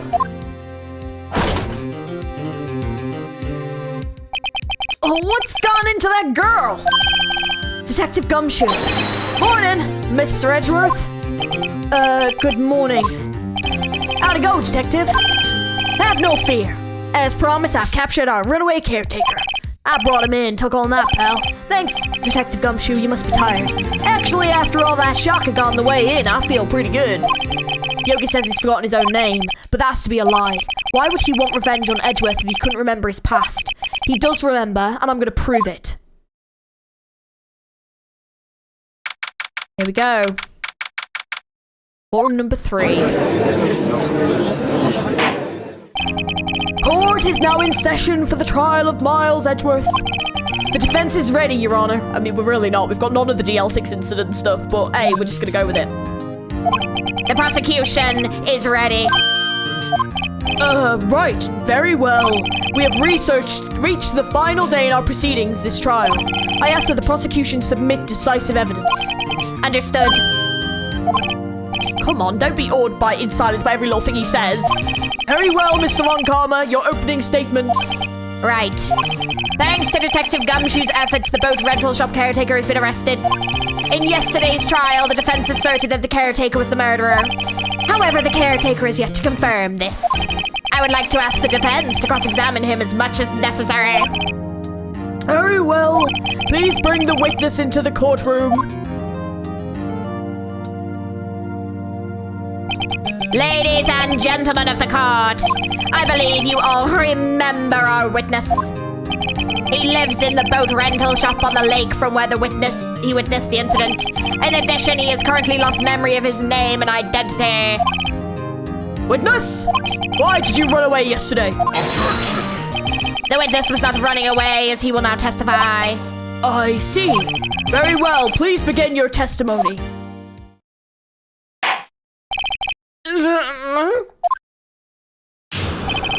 Why I left court. Okay, here we go. I'm really sorry about leaving yesterday like I did, but I wasn't running away or nothing. I went to buy some food for Polly, you see. I figured I got nothing to do with this incident anyhow. I need one of those motive things, right? And I don't got one. So my testimony yesterday stands as is. Very well. Let's begin the cross-examination, shall we? He has to know his name. Yanni Yogi. You're Yanni Yogi, and I'm going to prove it. Why I left court. Okay. I'm really sorry about just leaving yesterday like I did. I'd call what you did running away, not just leaving. You heard Larry's testimony and realized you were in danger. Now, Mr. Wright, there's no need to rush to conclusions. As I said, the witness was not running away. Listen to the testimony. He sure seems relaxed. In fact, they both do, Von Karma and Yanni Yogi. But I wasn't running away or nothing. Then why did you leave? He's just about to say why. Is it so hard for you to just quietly listen when someone is talking? If I sat quietly, Edgeworth would be guilty in 3 minutes. I went to buy some food for Polly, see? Food? Well, Polly's a bit of a gourmand, you see. She only eats these high-quality bird pellets from France. They only have them in the big pet shop downtown. But you weren't arrested until this morning. Why didn't you go back to the caretaker's shack? Well, I kind of got lost, you see. The witness has trouble remembering things sometimes. When the police apprehended him, he was on his way back to the shack. Yeah, right. Nice try, Von Karma. No one's gonna believe that. I see. So he was lost. Please, Your Honor, come to your senses. I figured I got nothing to do with this incident anyhow. Hold it! You've lost much of your memory, is that correct? Ayo, seems like it. Then how could you know that you didn't have anything to do with this incident? Or maybe you're lying about not having your memory. You know exactly who you are. The witness has testified quite clearly that he has no memory of who he is. If you claim he's lying, then show the court proof. How am I supposed to prove that what's going on in that old codger's head? That's impossible. I'm glad you've come to your senses, Mr. Wright. Very well, witness, please continue.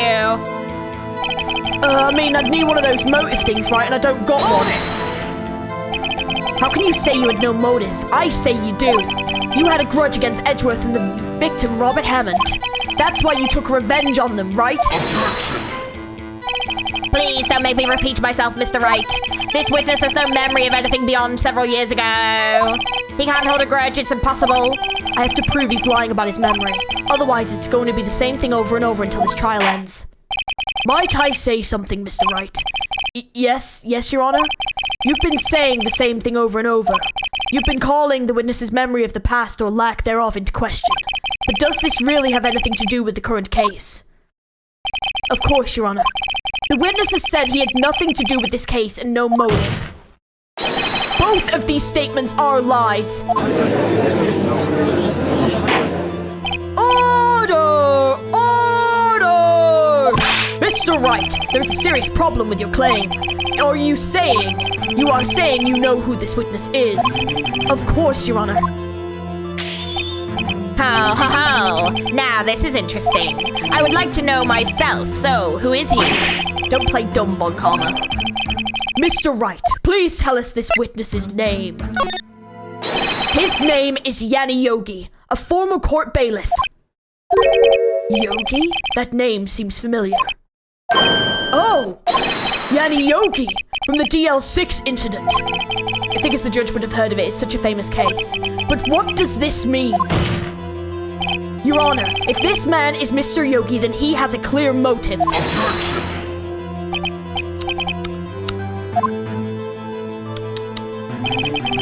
jumping to conclusions again, Mr. Wright. This witness is Yanni Yogi. Fascinating. However, how do you propose to prove this to the court? This is a court of law, as you may recall. You need proof. And allow me to repeat once more that the witness has lost his memory. This is it. I have to do this now. If I can't prove he's Yogi right here, right now, then I've got nowhere else to go. Nick, how are you gonna prove it? How are you gonna prove that he's Yanni Yogi? It's okay. It's actually quite simple. Your Honor, please take this man's fingerprints. Then we'll compare them to the fingerprints on file with Yanni Yogi 15 years ago. I see. That makes sense. Huh? I'm so very, very sorry, Mr. Wright. Why? The witness has no fingerprints. What? What? No fingerprints? You see, before I worked as a caretaker, I worked at a chemical plant. I burnt my fingers working with the stuff. Ayo. What? Yogi, you sneak. You burned your fingerprints off to hide your past. Well, if the witness has no fingerprints, I guess we will not be able to prove his identity. No. Well, what will you do, Mr. Wright? It seems that the case has been decided, no? No. I know what happened. I know everything. I just can't prove it. But no, I can't let it end like this. I can't lose. There has to be another way. There is no one who can testify as to who this witness is. No one. Nick, what are we gonna do? I didn't even consider that he might have erased his fingerprints. What do I do? Well, Mr. Wright, perhaps you'd like to cross-examine his parrot for a little comic relief, Yeah, very funny. You're a sore winner, Von Karma. Wait a second. Cross-examine his parrot? What is it, Nick? No, you're not going to. Your Honor. The defense would like to take Mr. Von Karma up on his proposal. Take Mr. Von Karma up? On my proposal? Exactly, Your Honor. I would like to cross-examine the witness' pet parrot. Oh my god, that's going to be such an awful voice to do. Oh my god. Order! Well, what do you think, Mr. Von Karma? Need you even ask? This is a farce. I object. Objection! Wait a second. You were the one who suggested I cross-examine the parrot, Von Karma. I have a right to do as you suggested. Well, if you're so desperate, then please be my guest. Of course, should you go through with this, and nothing comes of it, then I hope you're ready for the consequences. Nick, this is crazy. Well, still want to go through with your little game? Yeah, I'm doing it. Hell yeah. Let the parrot take the stand. I will cross-examine her, Your Honor. This is the most ridiculous thing I've ever heard. Von Karma's rigged every person's testimony, every piece of evidence, except the parrot. She's my last chance. At least, I think so. Bailiff, bring in the parrot. Okay, this is going to be a fun voice to do. Not where I thought we were going with this, but hey. That's quite a bird. Please, tell us your name. Name! The witness is ignoring me. It must hurt to be ignored by a bird. Very well, witness. Who is your owner? Please testify for us.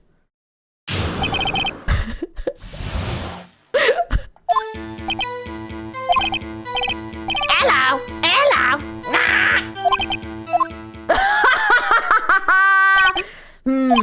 Certainly the most concise testimony we've had so far.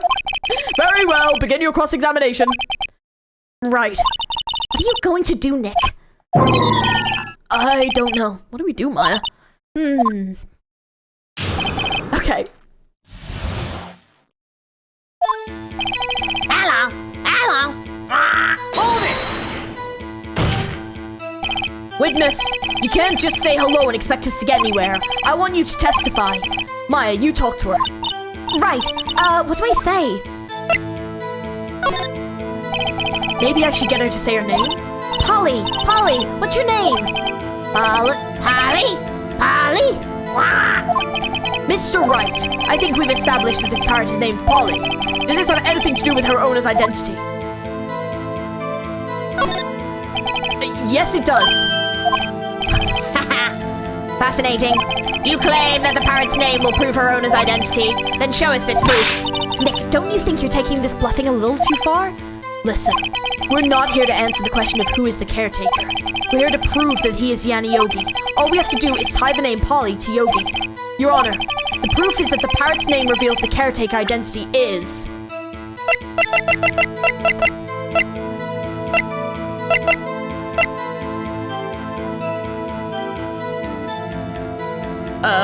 I have evidence. The only thing I've got is the parrot. Take that! Mr. Wright, I had hoped you would have learned this by now. Making random guesses here is a waste of court time. Uh-oh, wrong again. That is all. Witness, continue your testimony. Yeah, I don't really have any evidence of that. Hold it! Witness, you're here to speak. You must speak to me. Frankly, I cannot believe that you're speaking to the parrot. Well, I guess we should try to get some information out of her. We need to show the judge that her owner is Mr. Yogi. Okay, alright, I think I'm gonna go through this one again. Because there were other things we could ask, wasn't there? Right. Okay, well let's go for the first one. As I recall, 2 days ago. Polly, have we forgotten something? Don't forget DL6. Squawk! If I can get Polly to say that here, that will prove that the caretaker had something to do with DL6. Polly, have we forgotten something? Hello, squawk! That's not what you're supposed to say. Forgot. Something we forgot. Hello, squawk! Uh-oh, it's not working, Nick. She won't say it. This is ridiculous. Why would she say it? Something the matter. Oh, that's not even the voice. I'm so busy trying to do the parrot, I forgot Von Karma's voice. Something the matter, Mr. Wright? Wait, don't tell me Von Karma expected this. He couldn't have retrained the parrot, could he? Did he train her not to respond if we asked anything, if we've forgotten anything? Oh, shit. Well, I guess we should try to get some information out of her. We need to show the judge that her owner is Mr. Yogi. Okay. Oh God, I think he's retrained the parrot. Okay, right. Okay, right, so... let's try that one. Maybe I'll get her to say the number of that safe. Huh? The safe? Why? Let's just try to get her to say anything, okay? Polly, what was the number of the safe in the shack? Oh, okay, so that worked. 1228? 1228? My, what a reckless parrot. Well, Mr. Wright, you aren't claiming that this number has something to do with the caretaker. Actually, it does. Actually, it does. That's why I had her say it. Ha! Ridiculous. How can the number to a safe to tell us who the caretaker is? Show us your proof. What could possibly link this number to the caretaker's true identity? The DL6 case file? What is this obsession you have with that case? Mr. Wright, where in this file is something relating to the safe number? It's on the case summary page. The case summary? Specifically, the date in which the DL6 incident occurred. The date of the incident, December 28th. Why, that's today's date, 15 years ago. And the number on that safe is 1228. Holy shit. I just pulled that on my arse. I didn't even realize. Cool. All right. Well, we got somewhere. He used the date of the DL6 incident as the number for your safe, Your Honor. That's how important that date was to him. I see. It certainly is an interesting coincidence. People often do set their secret numbers to date. This is not tangible proof. I set my ATM's card number to 0001 because I am number 1. This has nothing to do with the date, nothing. Indeed. Alone it is a little weak for evidence in a murder trial. We would need some other corroborating evidence. Where am I going to find that? Nick, we're getting closer. One more, if we can just get one more piece of evidence. Right, but what? Very well, witness, you may continue. Okay, so let's press again. Okay, what I really need to do is like, hang on. Okay. Oh, hang on. Court bailiff trapped in the elevator with Miles Edgeworth. Memory lost due to oxygen deprivation. After his arrest, his fiancée, Polly Jenkins, committed suicide. Oh, fuck, that's... The name of the parrot. Okay, hang on. I think I've got it. Wait, what page was that on? Was that on the suspect data? Okay, hang on. I think we've got another one. Right. Okay, hang on. Let's go with the name. Maybe I should get her to say her name. Polly, what's your name? Polly? Mr. Wright, I think we've established that this parrot is named Polly. Does this have anything to do with her owner's identity? Of course. Yes, it does. Ha, fascinating. You claim that the parrot's name will prove her owner's identity. Then show us this proof. Nick, don't you think you're taking this bluffing a little too far? Listen, we're not here to answer the question of who is the caretaker. We're here to prove that he is Yanni Yogi. All we have to do is tie the name, right? Okay, yeah, right. Let's go back to, so I think it's gonna be in here. Take that! The DL6 case file. That's quite a large file you have there. Which page is this proof on then? Good job we didn't take this. Show us or stop wasting my time. Very well, Mr. Wright. Please show us the page. Where in this file is the information connected to this parrot's name? It's on the suspect data page. This page is all the information about Yanni Yogi. Right after he was arrested, his fiancée committed suicide, see? Indeed, it does say that, yes. What was his fiancée's name? Polly Jenkins. Polly! Exactly, Your Honor. He wanted to remember the name of his fiancée who had committed suicide. That's why he named his parrot after her. I see. I guess that is possible. Ah, a mere coincidence, that's all. My granddaughter has a dog she calls Phoenix. Well, Mr. Phoenix Wright, does this make you my granddaughter's fiancé? She's only 7 years old. Oh my god.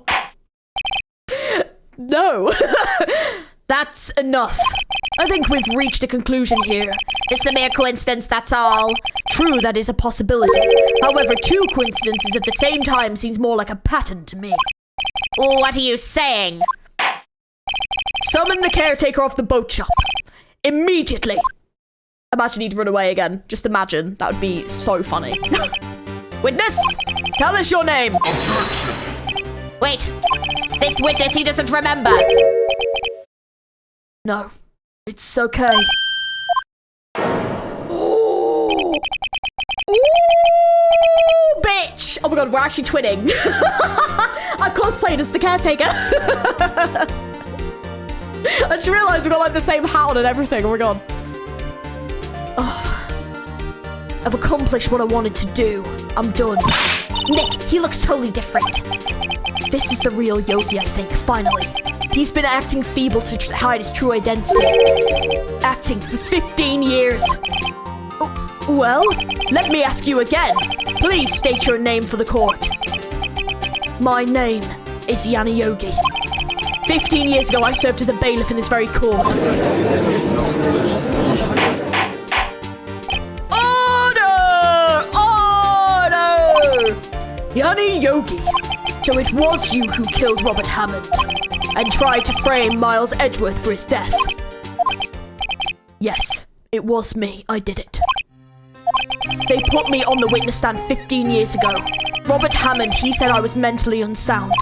He told me it would make me innocent, get me off the hook. So I pretended to have brain damage. I was innocent, really, but he didn't believe me. We won the trial, but I lost everything. I lost my job, my fiancé, my social standing. Then, this year, 15 years later, a package arrived. It was a letter and a pistol. The plan was written out in careful detail. It was a plan for me to take my revenge on the people who ruined my life. I didn't care who had sent it. I thought this was my chance. After 15 years, this was it. Finally, a chance to have my revenge on Robert Hammond and Miles Edgeworth. I have no regrets. Wait a moment. Revenge against Miles Edgeworth? What do you mean? I'm not at liberty to speak on that matter. Why don't you ask Mr. Edgeworth yourself? Anyway, I admit it. I was the one who killed Robert Hammond.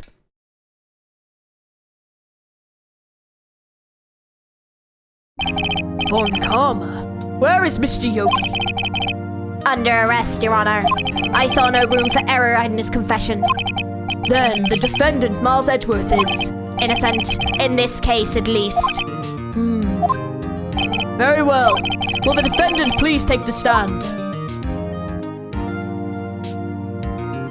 There are a few mysteries left unsolved. Still, you are cleared of suspicion for this particular case. So I would like to pass judgment on the murder of Mr. Robert Hammond. Any objections? I don't believe it. Why isn't Von Karma saying anything? Very well. This court finds the defendant, Mr. Miles Edgeworth, not guilty. Yay! Thank God. That is all. This court is adjourned. Objection! Oh! Here we go. Did someone just say objection? It wasn't Von Karma. Wait, but that means... Oh, no. Oh, for God's sake, Edward! Edgeworth? Your Honor, I object to your judgment. Why? What do you mean? I'm not innocent at all. As we have heard, Yanni Yogi killed Robert Hammond in revenge. But revenge for what? Nick, Edgeworth is trying to confess. He's going to say he's guilty. He's going to tell him he was the murderer in the DL6 incident. He's going to tell him he killed his own dad. Uh-oh. What do? Raise a fucking objection? The judgment has already passed. I object to Edgeworth's outburst. Didn't something like this happen yesterday, too? I believe a certain witness raised an objection after a guilty verdict was passed. That would be Larry. We must hear this new statement. We must hear Miles Edgeworth. He's right. We have a duty to hear Miles Edgeworth out. Edgeworth. For 15 years, I've had a recurring dream. A nightmare. It's only a nightmare, that's what I told myself. But now I know it wasn't a dream. Yanni Yogi wasn't the killer. You mean in the incident where your father died? From the distance of the shot, it wasn't suicide either. Everything was as clear as day. The murderer, the criminal in the DL6 incident, was me. Your Honor, I confess my guilt. I am guilty for DL6, the statute of limitations which ends today. The culprit is me. Order! Order! This is certainly unexpected. The defendant declared innocent is confessing to a different crime. A crime for which the statute of limitation runs out today. I'm not really sure how we should deal with this. It's obvious. We hold a trial right here, right now. We try this man for his crime of 15 years ago. I think I would like to take a 5-minute recess. During this time, I will consider the appropriate course of action to take. Court is adjourned. Edgeworth. Why, mate? December 28th. I'm sorry, Wright. I've just wasted all of your effort. Mr. Edgeworth, I just don't believe it, sir. I mean, you kill your dad? I didn't want to believe it myself, detective. But it's the truth. I deserve to be punished. Murder is murder, no matter what the circumstances. This is crazy! Just crazy! Nick, what are you doing? Huh? Oh, I was just reading through the court record once more. I'm getting my case ready. Your case for what? Huh? Isn't it obvious? I'm gonna prove that Miles Edgeworth is innocent. What are you talking about, pal? I just admitted to it. He confessed that he did it. In court. I'm sorry, Edgeworth, but I don't believe your nightmare. What? It's just a dream. It's not real. The truth is right here in this court record. In any case, tighten your belts. The real fight is just beginning. I'll prove you're innocent. Trust me. Right. December 28th. Well, let's get ready for this one then. Now then, I would like to resume our trial. Judge, Miles Edgeworth has admitted his own guilt. He has confessed his crime. Let us begin by hearing his testimony. Then, though pointless, let the defense do their cross-examining. Then the statute of limitations on the GL6 incident runs out today. Though it's unconventional for me, I'd like to run this one by the book. I see. Does the defense have any objections? No, Your Honor. Von Karma, you knew this was going to happen from the beginning, didn't you? Very well. Will Miles Edgeworth take the stand? Will the witness state his name and profession? Miles Edgeworth. I'm a prosecuting attorney. Mr. Edgeworth, 15 years ago, you mistakenly killed your father, Gregory Edgeworth. Is this correct? It is correct. Then testify about this matter to the court. When Edgeworth was telling me about his dream yesterday, I noticed something. One detail didn't quite fit. That will be the key, but only if I can get it to work. Please, please. DL6 incident. That day, I had gone to the courtroom to observe one of my father's trials. As we went to leave, an earthquake struck, trapping us in the elevator. My father and Mr. Yogi lost their composure and began to argue. Just then, something heavy fell at my feet.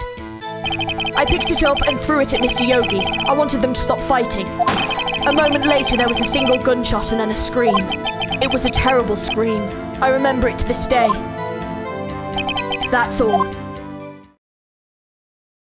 And until now, you thought the memory was a dream? We were stuck in that elevator for 5 hours. The oxygen in the elevator ran out and I lost my memory of the events. Ah, the same claim Mr. Yogi has made. Very well. Mr. Wright, your cross-examination, please. Yes, Your Honor. Oh, I'm going to call my cross-examination the shit after that. All right. That day, I'd gone to the courtroom to observe one of my father's trials. What was the trial your father was involved in that day? I don't remember things very clearly. Only 2 things. I know my father lost and Mr. Von Karma was the prosecuting attorney. Mr. Von Karma, you were handling that case? It was 15 years ago. I don't remember the details. That was when Edgeworth pointed out the problem in Von Karma's evidence. As we went to leave, an earthquake struck, trapping us in the elevator. So there were 3 people, including yourself, trapped in the elevator? Yes, myself, my father, and Yanni Yogi. We were fine at first, but then as time passed and no one came to help. My father and Mr. Yogi lost their composure and began to argue. What did you do then? I was a 9-year-old boy at the time. What could I do? I was scared, trembling in the corner. But then, just then, something heavy fell at my feet. What was it? A pistol. I assumed it was the bailiff, Yanni Yogi's. The safety must have come off when it fell from his holster. And you picked it up. What happened next? I picked it up and threw it at Mr. Yogi. I wanted them to stop fighting. Did you know it was a pistol when you threw it? I think I knew. I knew it was dangerous. But the air was getting so thick, I panicked. So you're saying that you threw the pistol at Mr. Yogi? I was in a daze. A moment later, there was a single gunshot and then a scream. The gun fired once? Yes. I think after I threw it, I lost consciousness. Since then, they've echoed in my head every day. That gunshot and the horrible scream. The scream. It was a terrible scream. I remember it to this day. To this day? Yes, I can practically hear it now. I doubt I will ever forget that scream as long as I live. There it is. One part of the testimony that clearly contradicts the evidence, but I don't know what it means. I better find out and quick. Right, so hang on. So we think... hang on. So we think it's to do with the scream. Let me check this. Oh! The fact that there was a scream! Why would there be a scream in an elevator with no oxygen in it? Right? Air in the... yeah. Surely, why would there be a scream? So hang on. Right. Okay, hang on. Yeah, hang on. Go. Right. I think it's this one. Right. Present. Let's try presenting the case file. Objection! This evidence clearly reveals a contradiction in that statement, Your Honor. How exactly are that evidence and the statement just now related? They aren't, are they? Oh. Oh. Mr. Wright. Oh. It's to do with the screen. Oh. It might be that one. Hang on.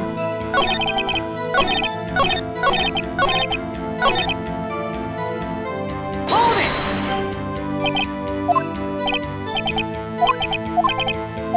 How do I... Right. I think it is that. But it's just how. Like where. Because I might have just done it against the wrong one. But I think I've got the right point. Objection! I've got the right point. I just picked the wrong thing. Right. Are you sure that you only heard one gunshot? Because also there was one in the window, wasn't there? So, yeah. Yes, I'm sure of that. I heard a shot and then a scream. And then everything faded. I was unconscious until the rescuers came. I see. No, Your Honor. Unfortunately, you don't. Look at this file one more time. This plainly contradicts the witness's testimony. You do enjoy dragging out that file, don't you? Don't accept this evidence unless you can tell us what page it's on. Which page contradicts Miss Miles Edgeworth's testimony? We double check. Shall we? There you go. Victim data. One bullet was found in the heart. The murder weapon was fired twice. So, victim data. Look at the victim data on this file. It says, quite plainly, the murder weapon was fired twice. Miles Edgeworth only heard one gunshot, yet the murder weapon was fired twice. The first shot was the accidental firing when the pistol was thrown. So, who fired the remaining shot?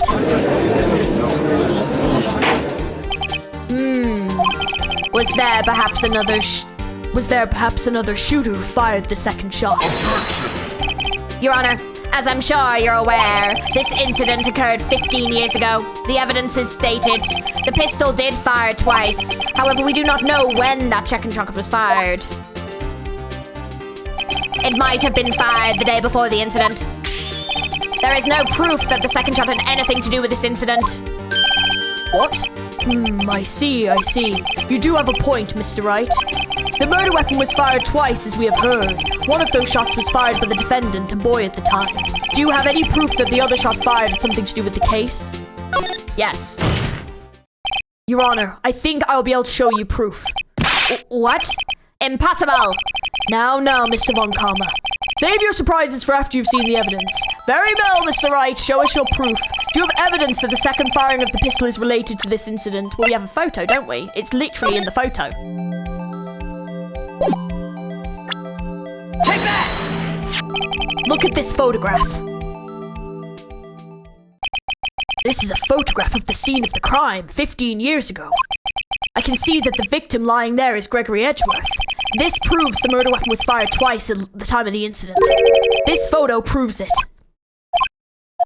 So let me get this straight. The photo proves 2 shots were fired. Where?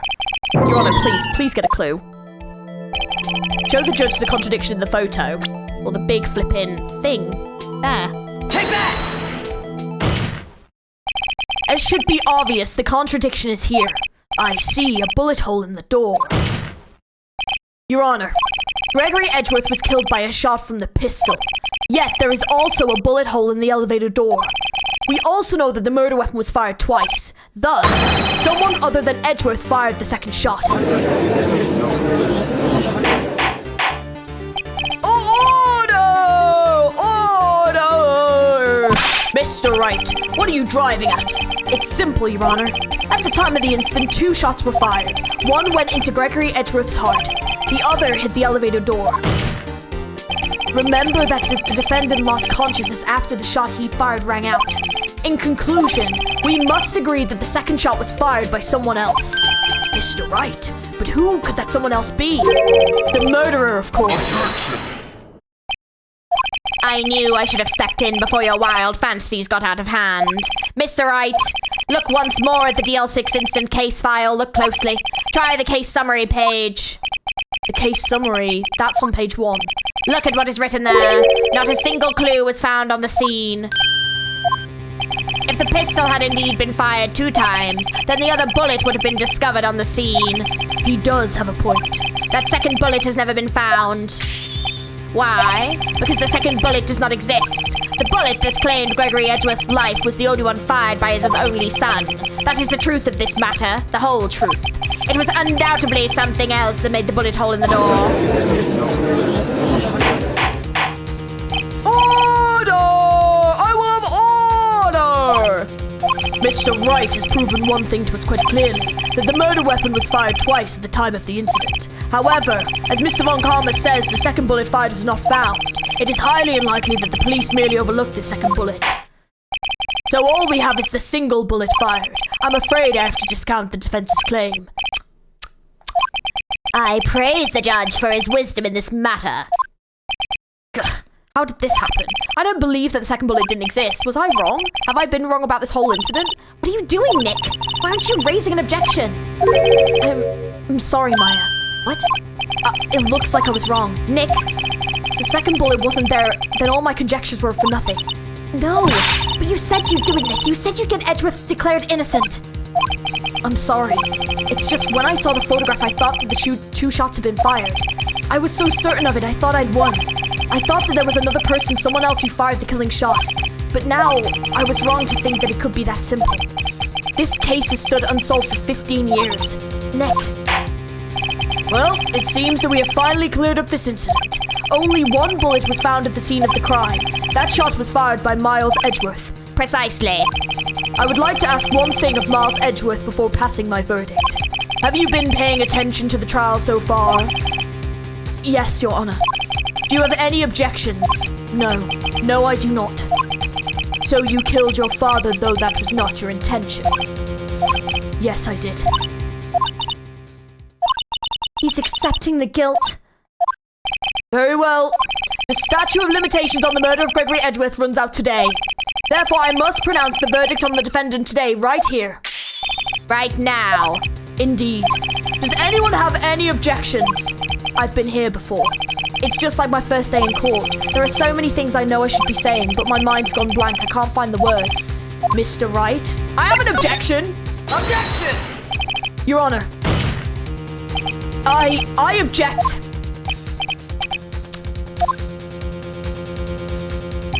Mr. Wright, on what grounds do you object? Oof. Nick.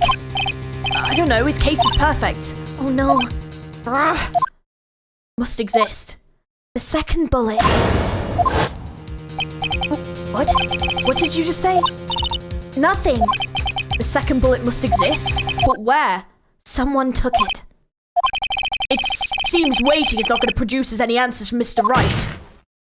Wait, Your Honor. The second bullet, it existed. What? But we've just heard proof that it did not exist. I realize that, Your Honor. I'm really grasping here. It's just someone took it from the scene of the crime. That's what happened. But who? The murderer. Objection! The murderer? Then tell us, just who is this murderer? I'm still thinking about that one. So the criminal took the second bullet, but why? Huh? First of all, how would they have found it? It's not easy to find a stray bullet, Mr. Wright. Was there some pressing need for the murderer to search for that bullet? Murderer had to find it. Of course there was a need. That's why they took it. Bah! What possible reason could they have had? Well, the reason the murderer took the bullet away from the scene with them is... the bullet would be proof. Maybe they thought the bullet would be used as proof? Proof? It was a special bullet, so they took it with them. If that was the case, then they should have taken the bullet from inside Gregory as well. Ugh. Why would they only take one of the 2 shots fired? Oh, right. Mr. Wright, have you really thought this through? I'm going to have to penalize you. Shit. Ugh, this isn't going well. Was there some pressing need for the murderer to search for that bullet?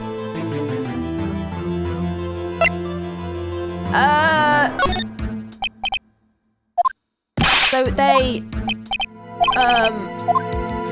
Murderer was cautious? Well, the murderer was a very cautious sort, you see. That's why the murderer had to search for the bullet. If that was the case, then they should have taken the... Oh. Is that what it is? Oh, damn it. Shit. Okay, so it must be the other route. Murderer didn't need it. Why would the murderer have to spend the time to look for the stray bullet? I haven't got a clue. What's wrong, Mr. Wright? Bah! The murderer had no reason to take that bullet. You don't want to admit it, but it's true. Ugh. Had to take it. Had to take it, the murderer? What does that mean? You're thinking too normal. Think crazy. Don't think why the bullet was taken. Think why the bullet had to be taken. Mr. Wright? Yes, Your Honor. I have no idea what I'm doing. Well, the murderer had no intention of taking the bullet from the scene. But, the murderer had to take that bullet. Had to, Mr. Wright? What do you mean? Well, for instance... For instance, what? Maybe the bullet, hit the murderer? The bullet hit the murderer. Just saying, for instance. I mean, if it hit you, you'd have to take it with you, wouldn't you? It's not like you could perform surgery right there. You know? Wait a second. I was just talking off the top of my head, but what if that's really what happened? Let me get this straight. So at the time of the murderer themselves was shot, and they left with the second bullet still inside of them, thus leaving only one bullet at the scene of the crime. Yes. I guess that's how it would work, yes. But there's a problem with that. The other two people rescued from that elevator, Miles Edgeworth and Yanni Yogi, were both unharmed. So that would mean the murderer came from outside, yes.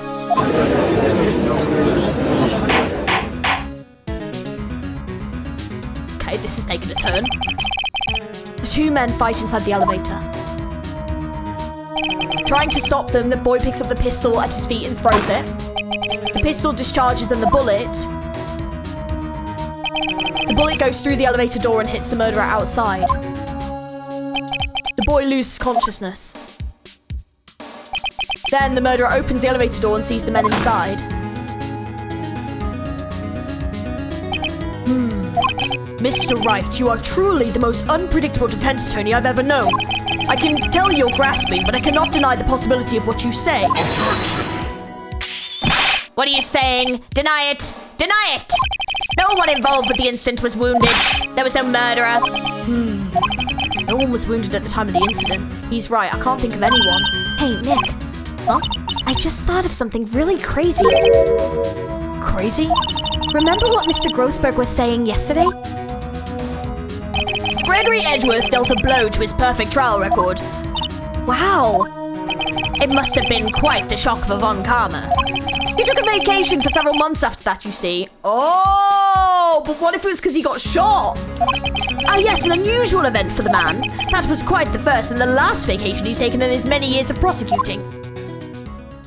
What if Von Karma didn't take that vacation because of shock? But he took it because he was injured. Which would mean, it could only mean one thing. He was the murderer in the DL6 incident. He was the man who shot Gregory Edgeworth. It was Von Karma. Oh man. Something wrong, Mr. Wright. You seem dazed. No, Your Honor. Well, you have indicated the possibility that the murderer came from outside. Can you give us the name of your suspect? Uh-oh. Should I come out and say it now? Yeah? Your Honor, there is a suspect, one lone suspect. Well, this is certainly interesting news. Very well, Mr. Wright. Who is your suspect? My hands are shaking. What? Von Karma. Von Karma? Everyone's like, you mean the Von Karma? The prosecutor, the one standing right over there? You don't object? I see no need. Why honor this ridiculous outburst with my objection? Because you took a vacation for several months starting the day after the incident. Yet you pride yourself on a perfect record. Why would you take such a long vacation without any reason? So you're claiming that I took a vacation to heal my injury from the incident? Fascinating. Prove it. I would have needed surgery, no? Where did I go under the knife, Mr. Wright? Bring the doctor that operated on me. Have him testify. Ugh. Nick, let's find out who his doctor is. It's no use. Edgeworth? I know Von Karma perhaps too well. He's perfect. He wouldn't leave clues. He probably didn't undergo surgery. That would leave a doctor as a witness. Ugh, nobody's that perfect. So what, Nick? Did Von Karma pull the bullet out by himself? That's insane! No, he wouldn't have.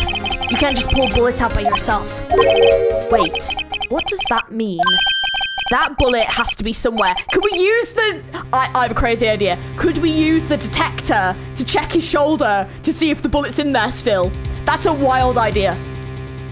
That bullet has to be somewhere, but where?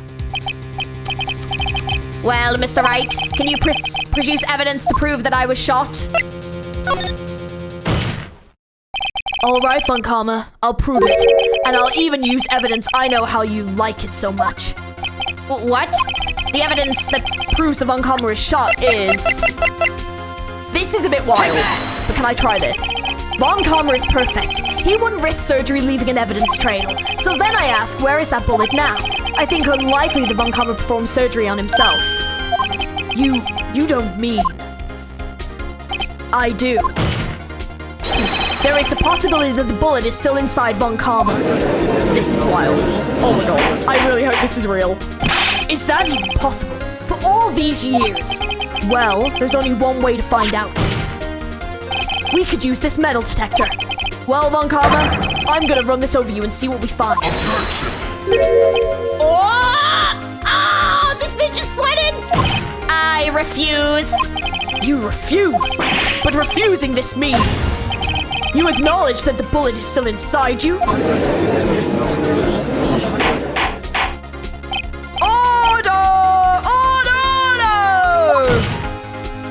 Your Honor, the defense requests that we be allowed to use the metal detector. Judge, I call for a suspension of this trial. This is invasion of privacy. Objection! The statute of limitation runs out in this case today. It was you who said we had to end this right here, right now. Enough. I permit the use of the metal detector. Mr. Von Karma, you will submit yourself to testing. Nick, what does this mean? I don't know, but we have to give it a shot.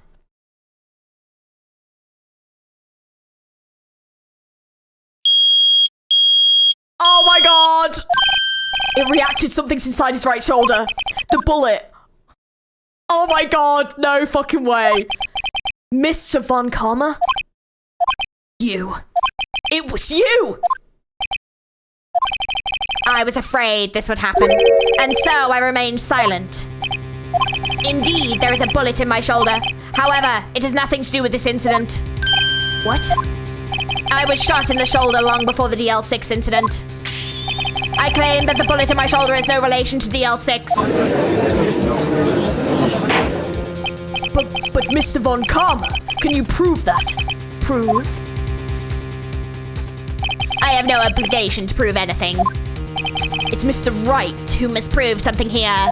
That I... Mr. Wright? Well, can you prove it? Can you prove that the bullet in Von Karma's shoulder was from DL6? Of course he can't. You don't have any of the DL6 evidence. That's because you took it out of the records room yesterday.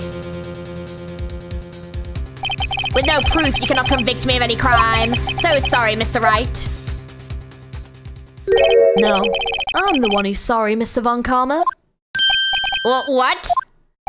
You were close. One day away from freedom. But you see, I have proof. What? Who would have thought you would dig your own grave to try and convict Edgeworth? I can link that bullet in your shoulder to the DL6 incident. And here's my final proof. Is it the bullet? Is it this bullet? Take that! That's a bullet? Where did you get that?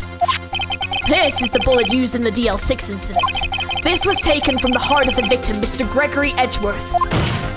The bullet is preserved quite nicely with all the ballistic markings intact. Ballistic markings? You may recall the term. It came up in the first trial 2 days ago. Ballistic markings are the fingerprints of a weapon. All bullets fired from a gun are marked with that weapon's unique pattern. By examining the markings, you can tell which weapon fired the bullet. It's quite accurate. We have 2 bullets in our possession. 1 bullet removed from Gregory Edgeworth's heart, and the other, Mr. Von Kammer, is the bullet buried in your shoulder. We could analyze both bullets, and then if the markings matched, we would know that both bullets had been fired from the same gun. The very same pistol, in other words, the murder weapon that killed Gregory Edgeworth. Mr. Von Kammer, you will let us remove the bullet from your shoulder. Then we'll compare the ballistic markings to those on this bullet and solve this case once and for all. Well, Mr. Von Kammer?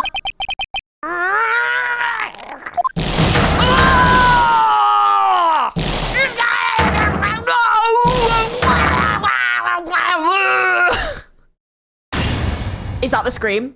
That scream. I've heard that scream before. Wait, I know. Help! I can't breathe! Quiet. I said quiet. You're not making this any easier. Stop breathing my air! I'll stop you! Stop breathing my air! Get away! Get away from my father!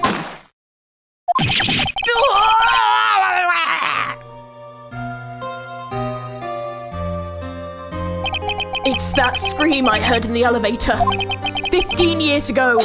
Von Kammer, it was you who screamed. Mr. Von Kammer? Edgeworth, only you would dare defy me! So it was you! You and your father are my curse! Your father shamed me with the penalty on my record. And you left a scar on my shoulder that would never fade. I'll bury you! I'll bury you with my bare hands! Death! Death! What the hell? Calm down! 15 years earlier. Chief Prosecutor, I am sorry. Von Kammer, it's not like you to make this kind of error. I never would have thought that Edgeworth would be the one to catch you. I was careless. I'm sorry, but you will have to be penalized. I've covered for you in the past, but not this time. Edgeworth! It was a shock like none I'd ever known. Oh, I should probably do it in his voice. It was a shock like none I'd ever known. Me? Penalized? It took hours for me to regain my composure. Suddenly, I find myself in the darkness. I was in the court records room. I must have wandered in there without thinking where I was going. The room was pitch black. The lights must have gone out. I went out into the hall and felt my way to the elevator. I pressed the button, but nothing happened. Then, there was a noise. I was in pain, a horrible burning pain in my shoulder. Just then, the lights came back on. The elevator door opened before my eyes. I saw 3 people inside, all lying unconscious from the oxygen deprivation. Much to my surprise, a pistol lay at my feet. I knew then it was destiny.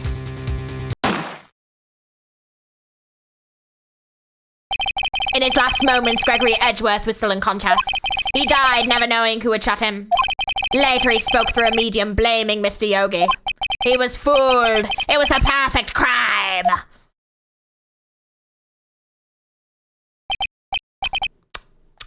Who would have thought another man would come to open that elevator door? Judge! What? What are you doing? Do your job! Bring an end to this miserable charade! Now, end it! Very well. Find me guilty! Find me guilty! It appears that we have come a very long way to the end of this maze. 15 years later. Mr. Miles Edgeworth? Yes, Your Honor. You were innocent.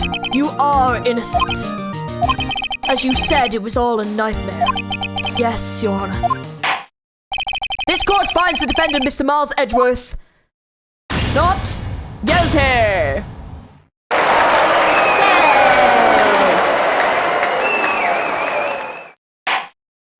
That is all. The court is adjourned. What about Von Karma? Is he getting arrested? I'm presuming he's gonna get arrested.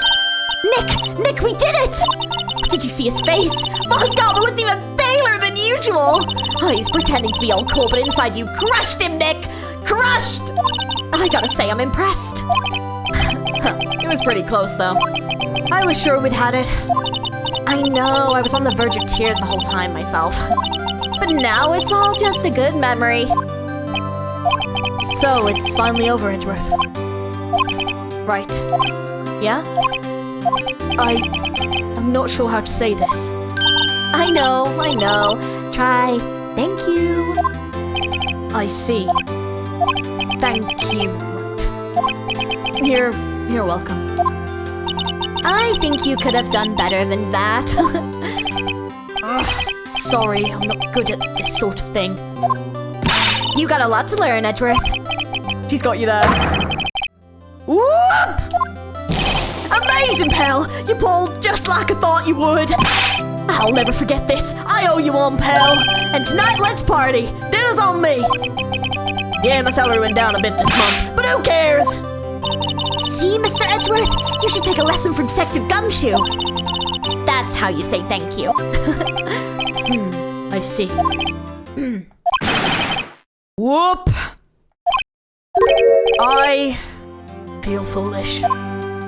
Don't worry. Take it a little at a time. You'll get used to it. It's been 15 years since I've seen Edgeworth this unguarded. Hey, y'all! Lotta!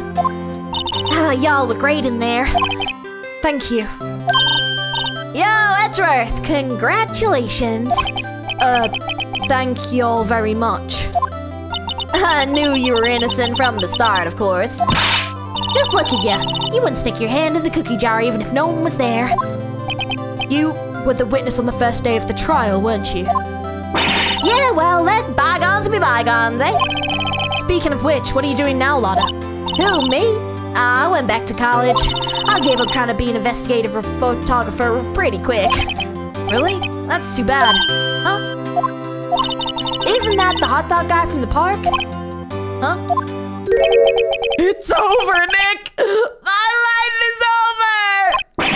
Why the sad face, Larry? What happened now? Oh, Nick, I'm not long for this world. You don't look sick. People were telling me apparently it's meant to rhyme with Beyonce, so Keonce, I think. It's Keonce! She's going to live in Paris! Paris, Nick! She's leaving me behind! Should have seen that come in. Yo, Edgy, there you are. Yes, here I am. Congrats, Edgy! Here's a little gift from me in celebration. Celebration? That's unusual for you. Harry Butts, you come along tonight too. My treat, pal. Huh?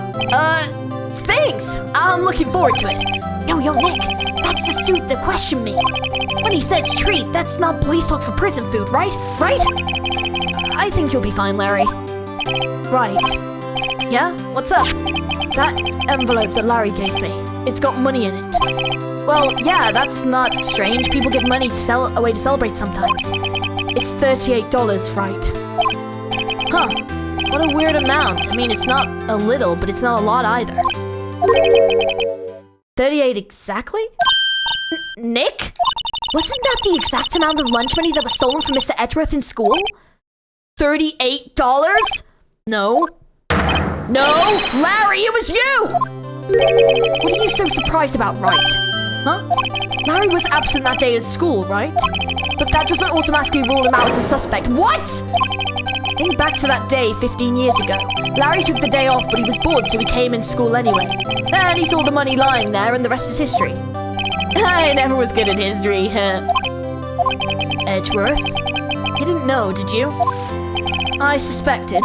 I just couldn't picture Larry protecting you like he did that day. Everyone else was saying you did it. The whole class was against you, remember? So he does remember! He remembers quite well! Strange, Edgeworth. I thought you forgot. Yeah, too well. Right, you may not know this, but we used to have a saying back in school. When something smells, it's usually the butts. I know. Really, Wright, I'm surprised you didn't figure it out. Well, this sure is an unexpected turn of events. Edgeworth? You should have told me. Now, Nick, it was 15 years ago. Don't you think the statute of limitations has run out, Mr. Edgeworth? I'd say so, yes. There you have it. Where does that leave me? I became a defense attorney because of what you two did. Well, you have always been something of an insufferable emotionalist. Yeah, and you get worked up too easily too. Death! The death sentence for both of you! And if only I'd known, I would have become a prosecutor. The same goes for me, only the other way around. For the longest time, I thought that I might have killed my own father. I thought I might be a criminal. I became a prosecutor in part to punish myself. If I had known the truth, I might have been a defense attorney after all. Edgeworth. Want to switch, right? Hey, y'all. Line up, I'll take a photo. Hey, photo time, let's go. And after that, dinner on me. Detective Gumshoe took us out on the town that night. We celebrated Edgeworth's newfound freedom, even though Edgeworth himself was still in detention. December 29th. Whoa. I went a little overboard yesterday. My head hurts. Huh? It's still only 5 p.m. Maybe I should go back to sleep. Huh? What's this? A letter. Good morning, Nick. You were really impressive yesterday. Seeing you, it made me think about what I'm doing here. I'm a spirit medium, in training, of course. I wanted to help Mr. Edgeworth, too. I wanted to help you, but I couldn't. I was useless. So I've decided to go back to my training. I'll become a full-fledged spirit medium for starters. I couldn't say it to you face, so I left this letter. Goodbye, Nick. Oh! Goodbye? What time is it? The first train from the mountains already left to the station.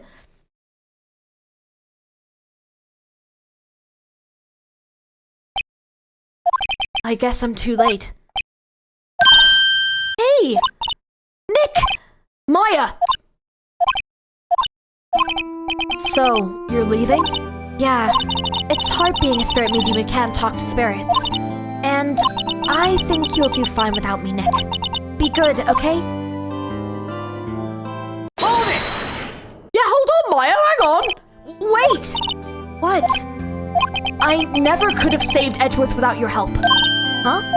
On the last day of the trial, I heard her. I heard Mia's voice. You heard my sister?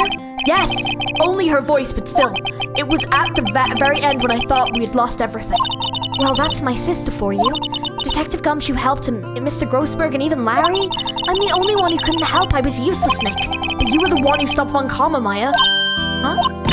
I didn't do anything. All I did was wander around in a daze. Sorry, but I have evidence that you helped. Evidence? Show Maya some evidence to cheer her up. Isn't it this? A bullet?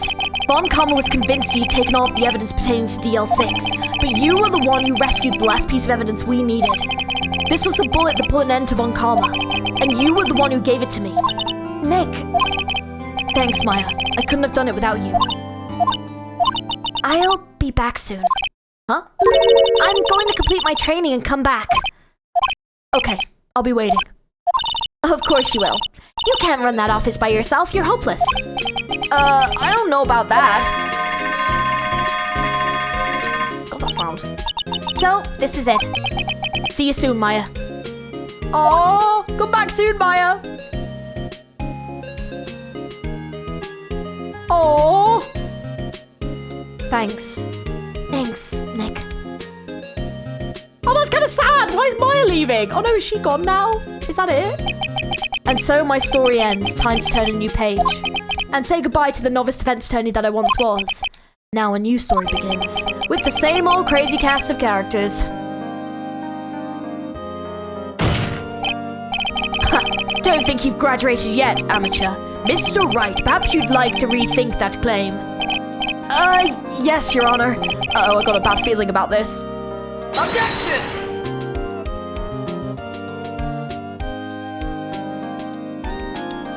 Wait, is this the end of the game? Oh my god! Hey pal, Mr. Edgeworth came down the precinct to wish me a happy new year. Talk about a pleasant surprise.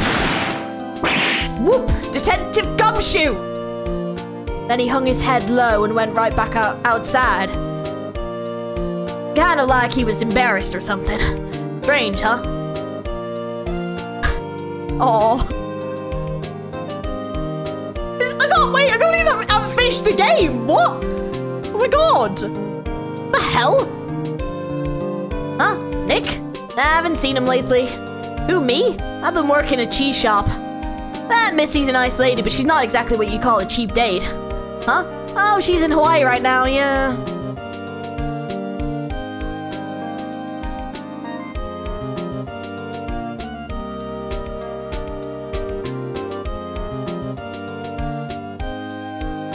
Who? Wright? Yeah, I remember him. I hear he's been busy lately. You know, not to ring my own bell, but I sort of taught him everything he knows. I'm sure he's grateful.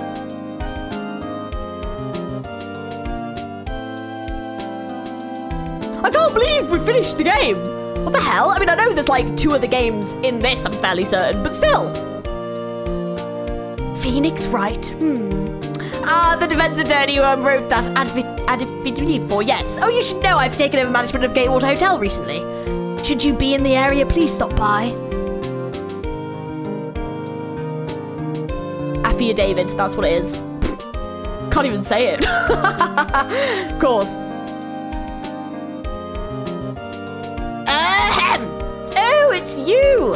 Phoenix Wright? Ah, Mia's understudy, was he not? I wonder how he's doing. Haven't seen him of late. Ah, the days of my youth, like the scent of fresh lemon, you see.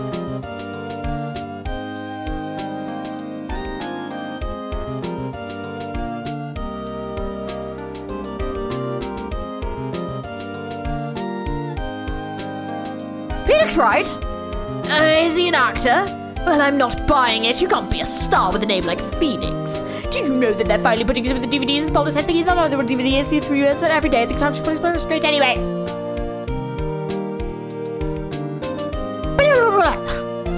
Basically what I just said. I'm pleased to announce the Pink Princess is a hit.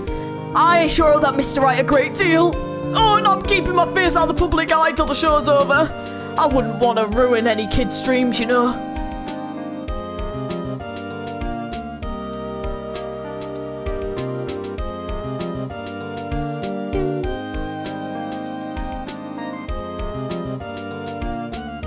Oh, I got a letter from Maya the other day. It sounded like she caught a cold standing under a waterfall. I wanted to visit, but I didn't have time, so I sent her some Pink Princess trading cards. Says she can't buy them where she is. What kind of place is she living at anyway?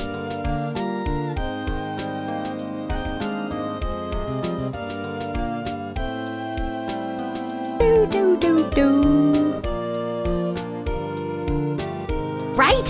Who's that? You wanna talk? Let's talk Pink Princess, alright. But, you know, I snuck into the studio the other day. And I saw the one standing inside the Pink Princess suit. Ugh, what a dog. It was kind of a shock for my boy of my tender age.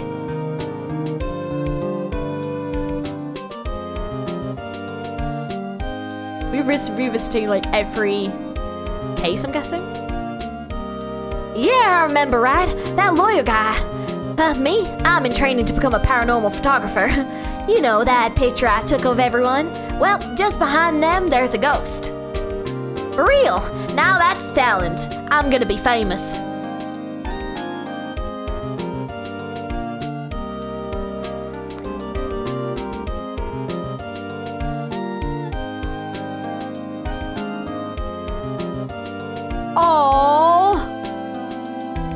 Oh, that's such a cute picture. Oh my god, that's adorable. That's actually adorable. It's the end of the game. What? Oh. Hang on. Oh, never mind. It's lies. I was like, hang on a minute, you're getting me on the like sad and stuff. Okay, there's another one. Rise from the Ashes. A brand new episode has been added. We've got new. Oh, okay. So that is not the end of the game. Oh, good. Okay, good.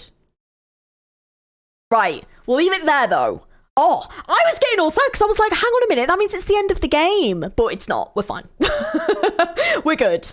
Oh, man, that was a really good trial. Like, I really enjoyed that case. It was really good. I liked the twist with it being about revenge and then linking into DL6. Like, I feel like the DL6 instance had, like, a nice, tidy, like, clear up now. And I wasn't expecting it. Like, I think that because these trials have obviously been about other things, I wasn't expecting, I guess, like, the last trial of the game to link to it so well. Like, I wondered if it was going to be something that was going to be overarching, but I like the fact that that story's all nice and tied up. I like the fact that we've learned about the history of the characters and how they all, like, connect to each other, and obviously, like, Edgeworth and Phoenix's past and why there was this, like, antagonism before them, but now it kind of seems that they've resolved it. So I do wonder if there is going to be this kind of competitiveness to them, but it'll be a bit more lighthearted from this point. And then obviously we've got another case called Rise from the Ashes. It seems that Phoenix hasn't been seen in a while from everyone's, like, testimonies in the credits. So I wonder if this is going to be him, like, his case, him coming back as a defense attorney. I don't know. So I'm quite intrigued to see, like, what's going to happen next. But yeah, looks like we'll be diving into episode 5 next. But I wonder if that was the original end of the game, which is why they did the credits, and then they've added this one. I'm not sure. But yeah, we'll have to find out. More Ace Attorney soon. So yeah, if you want to see more, don't forget to like the video. Don't forget to subscribe for more Ace Attorney gameplay on this channel. And yeah, we'll be back with episode 5 very, very soon. If you like the video, don't forget to like, subscribe, all that good stuff. Leave me comments what you thought of this case down in the comments below. I thought this was really good. I liked the twist with Von Karma. I liked the fact that even, like, the twist with, like, the bullet in his shoulder, that was really good. Like, in general, I thought this was a very clever case, and I thought it all tied in quite well. And yeah, in general, it was really enjoyable. I just felt really bad for Edgeworth. Like, obviously, what happened with his father really affected his life. And the fact that then, like, Von Karma took him in, and it just felt like he took like Gregory Edgeworth essentially finding him out and accusing him so personally, and literally made it his job to make the Edgeworth's life miserable. And so, like, corrupted his son as well. It's just so sad. Like, it's so sad knowing that, like, he was the one that caused Edgeworth to become this way. And hopefully Edgeworth can now be a better prosecutor and hopefully move forward from this. But the fact is, like, he was having nightmares for 15 years. Like, oh, I just feel so sorry for him. That's just so sad. But yeah. Oh, man. But this was a really good case. Thank you for watching, guys. I hope you enjoyed. And I'll be back with more Ace Attorney soon. Catch you later.